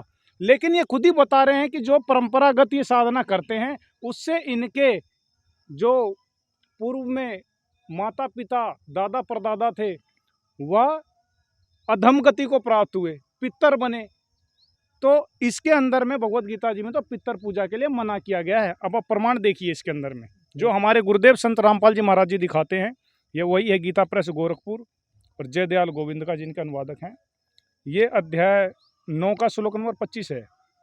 गीता ज्ञानदाता प्रभु इसके अंदर कह रहा है कि देवताओं को पूजने वाले देवताओं को प्राप्त होते हैं, पितरों को पूजने वाले पितरों को प्राप्त होते हैं, भूतों को पूजने वाले भूतों को प्राप्त होते हैं, और मेरा पूजन करने वाले भक्त मुझको ही प्राप्त होते हैं। इसके अंदर में अध्याय 9 के श्लोक नंबर 25 में स्पष्ट हो गया है कि पितर पूजा की मनाही है, निषेध है, व्रत करना मना है। क्या इस भगवत गीता जी से ऊपर इनका ज्ञान है? क्या हम इस्कॉन को देख के चलें या भगवत गीता जी को देख के चलें? आज अगर मुझे कुछ होता है या मेरा जीवन आगे नष्ट होता है, तो उसकी जवाबदेही इस्कॉन की नहीं और किसी धर्माचार्य की नहीं, स्वयं भगवत गीता जी की है। मैं भगवत गीता जी के आधार से चलता हूँ। हमारे संत रामपाल जी महाराज जी जो ज्ञान देते हैं, भगवत गीता जी 4 वेद और सूक्ष्म वेद के आधार से देते हैं, जो कि स्वयं ही सिद्ध है। सत्साई। जैसा कि दर्शकों आपने देखा कि संत रामपाल जी के अनुयायियों ने अभी श्लोक दर श्लोक, अध्याय दर अध्याय हर एक सवाल का प्रमाणों के साथ जवाब दिया। तो मैं बिना देरी के अगला प्रश्न इनसे ले लेता हूँ। तो सर आपका और क्या प्रश्न होगा, इनसे क्या पूछना चाहते हो? आजकल संत रामपाल जी महाराज तथ्यों को तोड़ मड़ोड़ के पेश करते हैं। वो हमारे जो महामंत्र है हरे राम हरे कृष्ण, उसको वो कहते हैं कि ये शास्त्र सम्मत नहीं है, शास्त्र विरुद्ध साधना है। ये मंत्र हमारे श्री प्रभुपाद जी ने, हमारे प्रथम गुरु प्रभुपाद जी महाराज जी थे, उनसे श्री कृष्ण जी से चली आ रही गुरु परंपरागत अनुसार महामंत्र दिया था उन्होंने, और उसे ये शास्त्र विरुद्ध बताते हैं। ये उसे प्रमाण के बता सकते हैं कि वो शास्त्र विरुद्ध कैसे हुआ? जी, एक बहुत अच्छा प्रश्न निकल के आया है कि संत रामपाल जी महाराज जो इस्कॉन के महामंत्र है उसको वो शास्त्र विरुद्ध बताते हैं। तो आइए चलते हैं उन्हीं से इस बात का जवाब लेते हैं। तो सर बताइए, संत रामपाल जी महाराज इस्कॉन की जो मंत्र की साधना है उसको सरासर गलत बताते हैं, क्या ये न्यायोचित है? जी देखिए, हमारे गुरुजी संत रामपाल जी महाराज जी जो भी बताते हैं या जो भी प्रमाण दिखाते हैं, वह भगवत गीता जी वेद पुराण और सूक्ष्म वेद से दिखाते हैं। वह अपने तरफ से एक भी वचन नहीं कहते। आज जो भगत समाज, शंकराचार्य, मंडलेश्वर, ऋषिजन हैं और जितनी भी संस्थाएं हैं, वह कहती है कि हम आधार तो बताते हैं गीता जी का, नाम लेते हैं भगवत गीता जी का, मंत्र और ज्ञान बताते हैं अपने घर का। हमारे गुरुजी संत रामपाल जी महाराज गीता जी से ही प्रमाणित करके बताते हैं कि जो भी ये मंत्र जाप कर रहे हैं, हरे कृष्ण, उसका गीता जी में कहीं प्रमाण नहीं है। राधे राधे उसका गीता जी में कहीं प्रमाण नहीं है। ओम भगवते वासुदेवाय नमः उसका गीता जी में प्रमाण नहीं है। तो अगर गीता जी में ही प्रमाण नहीं है तो इनकी मुक्ति कैसे होगी? इस पर मेरी आपत्ति है। मेरी आपत्ति ये है कि अगर गीता जी में प्रमाण नहीं है तो शास्त्र विधि जो आज पूजा पाठ है, जो भक्ति साधना है, शास्त्र सम्मत साधना है, वो क्या है? वो अगर शास्त्र सम्मत साधना खोल के दिखाएं। जी, तो सर इनका प्रश्न है कि शास्त्रों के अनुसार क्या साधना है? जी देखिए, ये कह रहे हैं शास्त्र सम्मत ज्ञान, जिसको यह अब इस्कॉन के जो प्रमुख हैं वो अपने को बताते हैं कि हमारा यथार्थ भगवत गीता है, यथार्थ, जिसको ये मूल ज्ञान बताते हैं।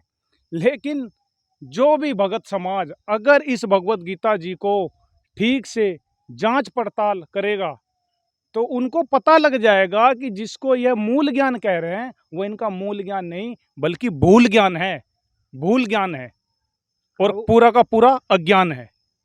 तो सर क्या आप गीता से प्रमाणित करके बताएंगे इस बात को हमारे दर्शकों के सामने? जी बिल्कुल, गीता जी में प्रमाण है। अध्याय 8 के श्लोक नंबर 13 में लिखा हुआ ओम इति एकाक्षरम, ब्रह्म ने अपना मंत्र ओम बताया हुआ है। इसके अंदर 18 अध्याय हैं, 700 श्लोक हैं। ये इतनी यथार्थ बताते हैं, किसी एक श्लोक में तो दिखाओ प्रमाण। आप इनसे पूछे क्या एक भी आपके पास प्रमाण है जहाँ हरे कृष्णा मंत्र लिखा हो? सर हमें बताइए, क्या आपका जो महामंत्र है हरे राम हरे कृष्णा, क्या उसका गीता जी में कोई प्रमाण है? नहीं, गीता जी में नहीं है, हमारे पुराणों में है। श्रीमद् भागवत महापुराण में है, विष्णु पुराण में है और हमारे अभी आज हमारी डिबेट का विषय भागवत गीता है। क्या और इस्कॉन पूरा भागवत गीता के आधार से भक्ति करता है, भागवत गीता प्रचार करता है। क्या भागवत गीता में एक मंत्र में भी ये प्रमाण नहीं है कि ये महामंत्र है? नहीं, भागवत गीता में तो नहीं है, विष्णु पुराण और श्रीमद् भागवत महापुराण में। खुद भ्रमित है, जनता को भी भ्रमित कर। आज हम लोगों ने प्रमाणित करके दिखा दिया, क्या होगा कि भी प्रमाण दिखा सके? तो सर हमें बताइए, क्या भागवत गीता में कोई मंत्र है आपका, इस मंत्र का किसी भी श्लोक में प्रमाण है? गीता जी में तो नहीं मिला। सर गीता में है प्रमाण? नहीं, गीता में तो नहीं है। नहीं है, ये नहीं है। जब गीता तो में नहीं है, इनका कहना है कि वही जो महामंत्र है हरे राम हरे कृष्ण का, इसका गीता में कोई किसी श्लोक में प्रमाण नहीं है। तो सर आप क्या कहना तो चाहोगे? फिर जब गीता में है ही नहीं और गीता की बात करते हैं तो फिर उनका क्या ज्ञान है? फिर वो कहाँ से वो मंत्र ले आए हैं? जब गीता में नहीं है, वेद में नहीं है, कहीं है वेद में भी नहीं है। गीता जो है चारों वेद का सारांश है, इसमें है ही नहीं। दिखाइए कहाँ पर लिखा है, कहाँ पर नाम लिखा है? दिखाइए, अभी दिखाइए। अब देखिए, जो ये कह रहे हैं कि हरे कृष्णा हरे राम महामंत्र है, आज ये करोड़ों शिष्य और पूरा इस्कॉन इस पे आधारित हुआ पड़ा है कि इसी से मोक्ष होगा, इसी से मुक्ति होगी। लेकिन बड़े अचरज की बात है कि जिसको ये आधार मानते हैं उसमें इस मंत्र का जिक्र ही नहीं है। पता ही नहीं है इनको उसका ज्ञान ही नहीं है कि मोक्ष किससे होगा, उसका कोई एविडेंस ही नहीं है। लेकिन संत रामपाल जी महाराज जी जो भक्ति देते हैं, जो प्रमाण दिखाते हैं, वह गीता जी में है।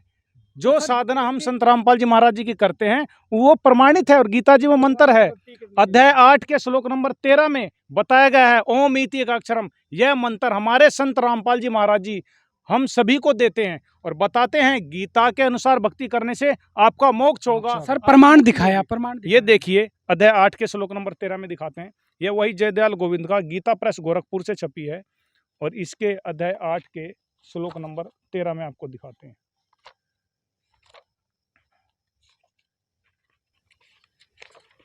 ये देखिए, ये अध्याय 8 का श्लोक नंबर 13 है। इसमें है ओम इति एकाक्षरम। ओम इस एक अक्षर ब्रह्म को उच्चारण करता हुआ मुझ ब्रह्म का चिंतन करता हुआ शरीर त्याग कर जाता है, वह पुरुष परम गति को प्राप्त होता है। यह ओम मंत्र है, यह ब्रह्म का मंत्र है, काल का मंत्र है, ब्रह्मा विष्णु शिव जी के पिता का मंत्र है, दुर्गा देवी के पति का मंत्र है। ठीक इससे भिन्न जो परम अक्षर ब्रह्म है उसका मंत्र अध्याय 17 के श्लोक नंबर 23 में बताया गया है, जो हमारे गुरुदेव संत रामपाल जी महाराज जी हम सभी को भक्ति विधि में देते हैं। अब आपको वो नेक्स्ट दिखाएंगे उस परम अक्षर ब्रह्म का क्या मंत्र है। ये देखिए, ये वही जयदयाल गोविंद का जी की भगवत गीता जी है, अनुवादक हैं और इसके अध्याय नंबर 17 के श्लोक नंबर 23 में आते हैं।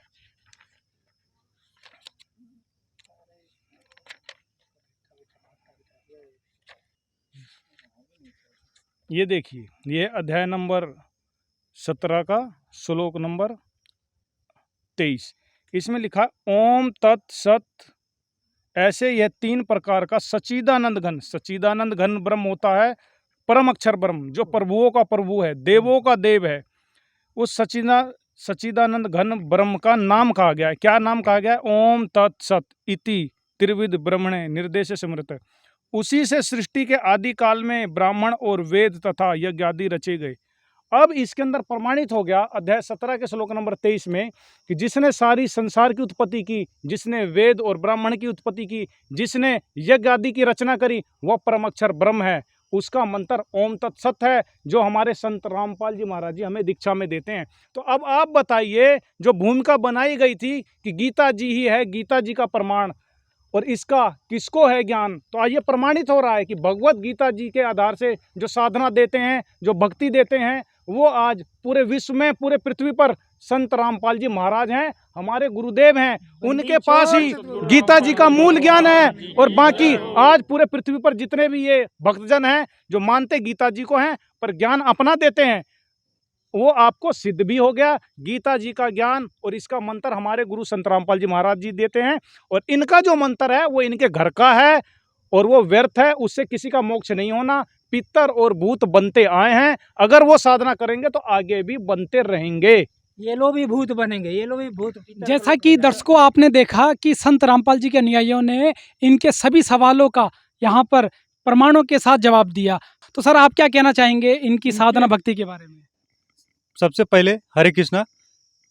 इनके महाराज जी रामपाल जी महाराज जी बोलते हैं श्री कृष्ण जी अपनी भक्ति को अनुत्तमम सर्व ये घटिया बताते हैं। यहाँ पे श्री कृष्ण जी बताते हैं, जबकि कि 18 अध्याय के श्लोक 66 में श्री कृष्ण जी सभी धर्मों को छोड़कर अपनी शरण में आने को लिए कह रहे हैं।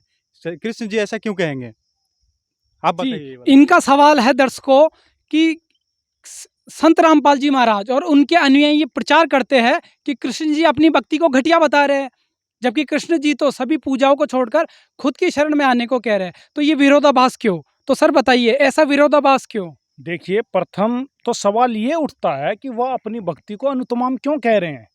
अनुत्तम इसलिए कह रहे हैं अपनी भक्ति को क्योंकि वो कह रहे हैं कि जो मेरी शरण में रहेगा, मेरी भक्ति करेगा, मेरा भी जन्म और मृत्यु हुआ करता है और साधक का भी जन्म और मृत्यु हुआ करेगा। प्रमाण के लिए अध्याय 2 के 12 में आपने पहले प्रमाण देखा, अध्याय 4 और 9 के 5 में, अध्याय 10 के श्लोक नंबर 2 में गीता ज्ञानदाता ब्रह्म कह रहा है कि अर्जुन तेरे और मेरे बहुत सारे जन्म हो चुके। जब साधक जन्म मरण में ही रहेगा, लक्ष्य 84 की योनियों में ही जाएगा, तो वो तो अनुत्तम गति को आप ही प्राप्त हो गया। इसलिए गीता ज्ञानदाता कह रहा है कि मेरी भक्ति भी अनुत्तम है। देखो गीता अध्याय 7 का श्लोक 18, अध्याय नंबर 7 का और श्लोक नंबर हम 18 पढ़ेंगे। ये 18 उदारा सर्वे एव एते ज्ञानी तु आत्मा एव मे मतम। ये कहता मेरे विचार में, मेरे मत में ये ज्ञानी आत्मा, तो माने तो है, सर्वे सर्वे माने सारी, उदारा माने श्रेष्ठ, ये उदार आत्मा है जितने जो ज्ञानी आत्मा है, ज्ञानी चौथे प्रकार के। आस्थित सही युक्त आत्मा माम एवं अनुत्तमाम गतिम। ये क्या कह रहा है कि ये सभी अच्छी आत्मा है और ये ज्ञानी मेरे विचार में, और ये लेकिन मेरे वाली माम अनुत्तम गतिम, मेरे से मिलने वाली जो गति स्थिति यानी लाभ है उस घटिया है, वह घटिया अनुत्तम अश्रेष्ठ है, उसमें ही आस्थित हैं, उसमें ये उसी में सीमित हैं, उसी पर आश्रित हैं। इन्होंने क्या किया, नकलियों ने, ये सभी उद्धार हैं, परंतु ज्ञानी तो साक्षात मेरा स्वरूप है। ये मेरा मत है, क्योंकि वह है युक्त आत्मा, मदत मन बुद्धि वाला ज्ञानी भक्त, अति अनुत्तम माने अति उत्तम। बेड को गुड लिख रहे हैं, बुद्धि भ्रष्ट, और गति माने गति स्वरूप मुझ में ही सथित है। सथित माने अच्छी प्रकार सथित है। अब इसका अर्थ सीधा सा बन गया है, उद्धारा माने उद्धार है, सर्वे माने ये सारी, एव माने ये, एते माने सब। ये ज्ञानी आत्मा, ये ज्ञानी आत्मा है तो सारी उद्धार की उद्धार। ये मेरा मत है, श्रेष्ठ है, क्योंकि समर्पण है परमात्मा के ऊपर। लेकिन आस्थित से ही युक्त आत्मा माम एवं अनुत्तमाम गति में, ये सभी भक्ति में लीन आत्माएं मेरे वाली घटिया गति में आश्रित हैं, स्थित हैं। अब इसने अपनी साधना घटिया क्यों बताया?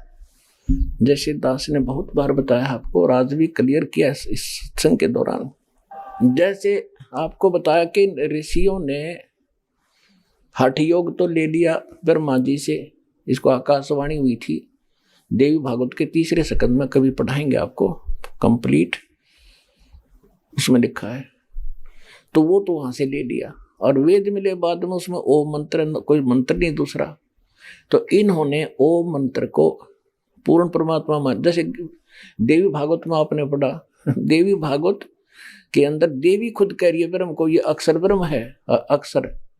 अक्षर पुरुष, गीता अध्याय नंबर 15 के श्लोक 16 में 2 पुरुष हैं, सर पुरुष और अक्षर पुरुष, और तीसरा परम अक्षर पुरुष वो है सर्वशक्तिमान। तो ये ब्रह्म को ही तो अक्षर पुरुष कह रही है, ब्रह्म को ये परमात्मा कह रही है, ब्रह्म को ये परम अक्षर ब्रह्म कह रही है। दर्शकों, गीता अध्याय 7 श्लोक 18, इसमें अनुत्तम लिखा है। अनुत्तम का अर्थ घटिया होता है। घटिया इसीलिए बताया है कि गीता ज्ञान बोलने वाले की जन्म मृत्यु भी होती है, और जो इसकी भक्ति करेगा उसकी भी होती है। इस विषय में गीता ज्ञान बोलने वाले ने स्वयं गीता अध्याय 8 श्लोक 16 में कहा है कि हे अर्जुन, ब्रह्मलोक पर्यंत सब लोक पुनरावृत्ति अर्थात बारंबार उत्पत्ति नाश में है। इसलिए उसने अपने से उत्तम पुरुष के बारे में अध्याय 18 के श्लोक नंबर 62 में कहा कि सर्वभाव से अर्जुन उस परमेश्वर की शरण में जा, जिसकी कृपा से तू परम शांति को, परम सनातन धर्म को प्राप्त होगा। उसके ठीक अगले अध्याय 18 के श्लोक नंबर 63 में कहा है कि ये मैंने गुप्त से गुप्त बात तुझे बता दी, अब तू जैसा चाहता है वैसा कर। अध्याय 18 के श्लोक नंबर 64 में कहा कि जो वो परम अक्षर ब्रह्म है वो मेरा भी इष्ट है। यही कारण है, यही भूमिका है जिस वजह से गीता ज्ञानदाता अपनी साधना को अनुत्तम बताता है। इस पर मेरा खंडन है। गीता जी में भगवान श्री कृष्ण ने स्वयं को पुरुषोत्तम कहा है, तो वो किसी दूसरे की शरण में जाने को क्यों कहेंगे? जी, एक अभी काउंटर सवाल उठाया यहाँ से कि गीता में जो गीता बोलने वाला प्रभु है अपने आप को पुरुषोत्तम कहा है। जब वो पुरुषोत्तम है तो यानी यह वही पूर्ण परमात्मा, वही सबसे उत्तम पुरुष है। जी देखिए, इनका जो सवाल है, क्वेश्चन है, ये कह रहे हैं पुरुषोत्तम कहा है। पुरुषोत्तम किस आधार से कहा है?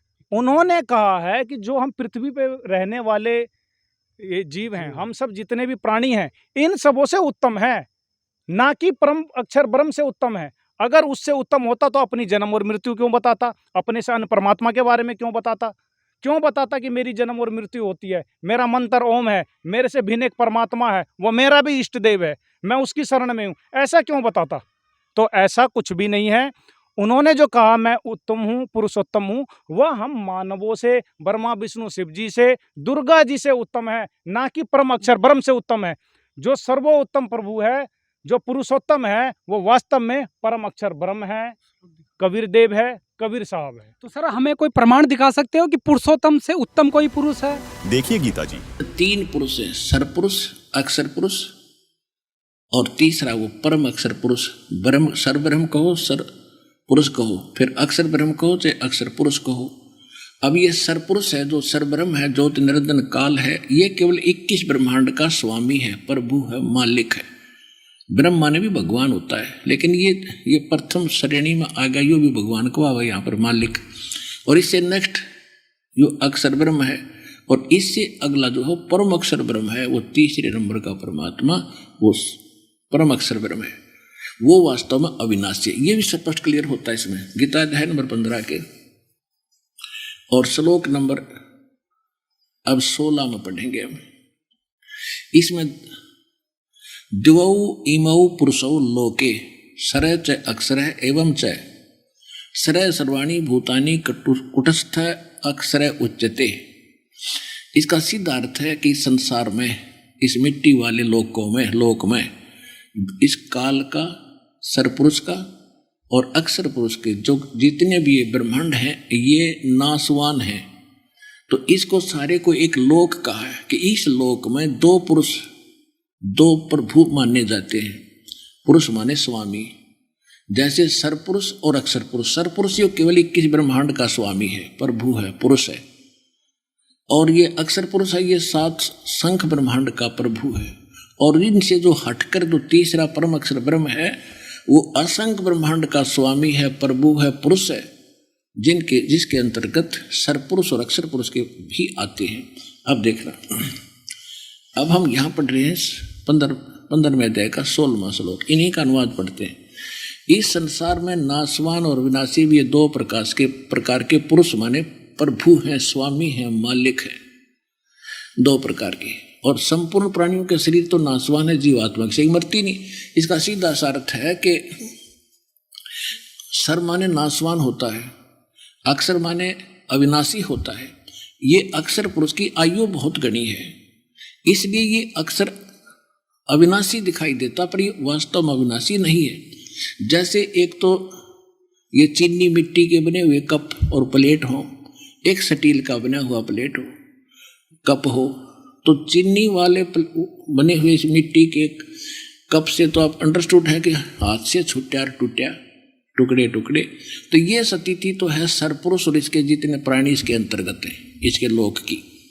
और अक्षर पुरुष की समझ लो स्टील का कप, स्टील में भी जंग लग गएगा और एक दिन वो विनाश में आओगा, पर समय घना लगेगा, नो आसानी तो ना टूटे। इसलिए उसको भी अक्षर कह दिया, इस अक्षर पुरुष को। नहीं, अक्षर माने वैसे तो अविनाशी होता, अक्षर पुरुष माने अविनाशी परमात्मा, लेकिन ये अविनाशी दिखे है पर अविनाशी नहीं है। इसका निर्णय फिर 17वें श्लोक में कहा है कि वास्तव में अविनाशी थे, इनसे हटकर कोई और है। ये देखिए, इस संसार में नाशवान और विनाशी भी ये अक्षर माने अविनाशी होता है। तो लेकिन से 2 प्रकार के पुरुष हैं, नाशवान और विनाशी भी। संपूर्ण सभी प्राणियों के शरीर तो नाशवान, जीवात्मा से ही मरती है नहीं, ये तो अंडरस्टूड है। अब फिर तुरंत कहा है 17वें श्लोक में कि उत्तम पुरुष है, पुरुषोत्तम तो अन्य है, जो तीनों लोकों में प्रवेश करके सबका धारण पोषण करता है, जिसको परमात्मा कहा जा सकता है, और वास्तव में वो अविनाशी है। ये देखो, तो इसे सिद्ध हुआ के ऊपर वाले तो अविनाशी हुए नहीं, वो तो नाशवान हुए। 15वें अध्याय का 17वां श्लोक, 15वें अध्याय का 17वां श्लोक, 16वां पढ़ लिया। उत्तम पुरुष तु अन्य परमात्मा इति उदाहरत है। ये लोग त्रयम आविष्य विभर्ति अवैश्वर्य, अवे माने विनाशी है। उत्तम पुरुष तो अन्य ही है, इन दोनों से कोई और है, इन दोनों से। उत्तम पुरुष है तू अन्य, उत्तम पुरुष तो कोई अन्य ही है, और है, जो तीनों लोकों में प्रवेश करके सबका धारण पोषण करता है। अविनाशी परमेश्वर परमात्मा इस प्रकार कहा गया है। अंडरस्टूड हो गया? गीता ज्ञान दाता सरपुरुष है, 21 ब्रह्मांड का स्वामी, और अक्षर पुरुष भी नाशवान है, ये 7 संग ब्रह्मांड का स्वामी है। और इसलिए कहा कि इन दोनों से हटकर है वो उत्तम पुरुष, जो तीनों लोकों में प्रवेश करके सबका धारण पोषण करता है। अब संसार रूपी वृक्ष की जो मूल है, उसी से सबका धारण पोषण होता है, जड़ से। तो सर्व का पालक परमात्मा पूर्ण ब्रह्म सत्पुरुष कबीर साहब है, परम अक्षर ब्रह्म है। अब यहाँ थोड़ी सी धारणा इन अज्ञानी कुछ और फैला देते हैं कि रामपाल 15वें अध्याय के 18वें श्लोक के बारे में ना बोलता, ये हमारे कोर्स से बाहर का है, जो विषय दास लेकर चलता है। लेकिन आज यो बताऊंगा, इसका अर्थ ये है, देख पढ़ कर सुनो क्या कहता गीता ज्ञान दाता। क्योंकि मैं नाशवान जड़ वर्ग से तो सर्वथा अतीत हूं,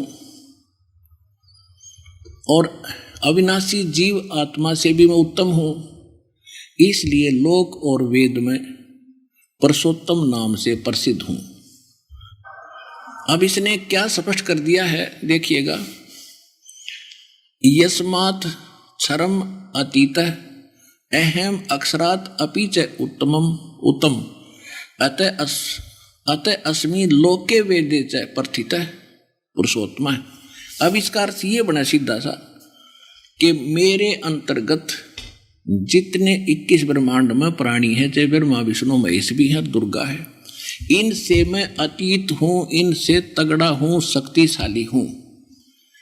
और जिस कारण से जिस कारण से मैं लोकवेद के आधार से, लोकवेद माने दंत कथा, सुने सुनाए ज्ञान के आधार से लोके वेदे, लोक वेद के आधार से मैं पुरुषोत्तम प्रसिद्ध हो रहा हूं, क्योंकि मैं मेरे अंतर्गत जितने हैं उनसे तगड़ा हूं, इसलिए मैं पुरुषोत्तम प्रसिद्ध हूं। लेकिन वास्तव में पुरुषोत्तम तो 15वें अध्याय के 17वें श्लोक में बता दिया कि उत्तम पुरुष तु अन्य और परमात्मा इति उदारतः, ये लोक तरह में अवश्य विवर्ती अवैश्वर है, वो है विनाशी। दर्शकों, गीता अध्याय 15 श्लोक 17 में जो पुरुषोत्तम कहा है वो वास्तव में पुरुषोत्तम है, क्योंकि गीता अध्याय 15 श्लोक 17 में ये लिखा है कि वो वास्तव में अविनाशी है, वही सबका धारण पोषण करने वाला है और वही परमात्मा है। और गीता अध्याय 15 श्लोक 18 में ऐसा कुछ नहीं कहा है। इस श्लोक में सिर्फ इतना कहा है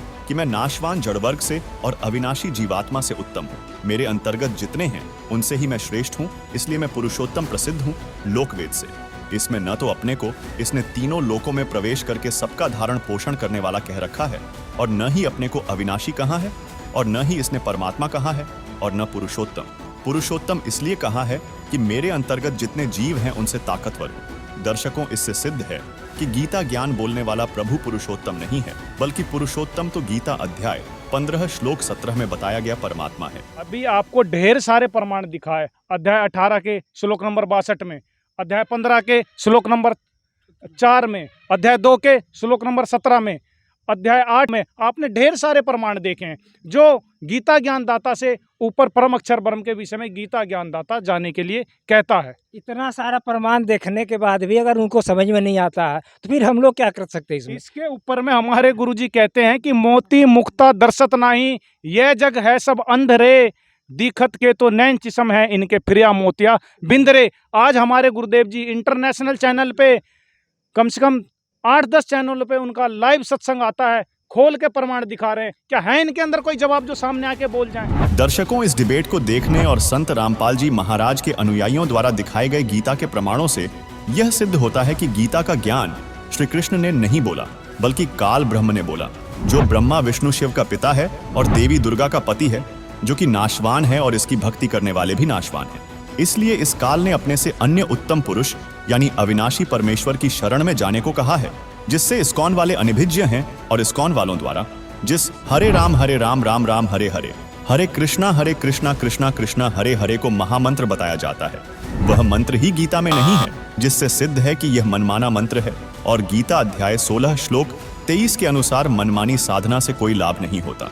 तो दर्शकों, अब फैसला आपको करना है कि क्या सत्य है और क्या असत्य, तथा यदि आपको मानव जीवन का कल्याण करवाना है तो निर्णय आपको लेना है कि संत रामपाल जी महाराज के पास भक्ति साधना सही है या इस्कॉन वालों के पास। धन्यवाद।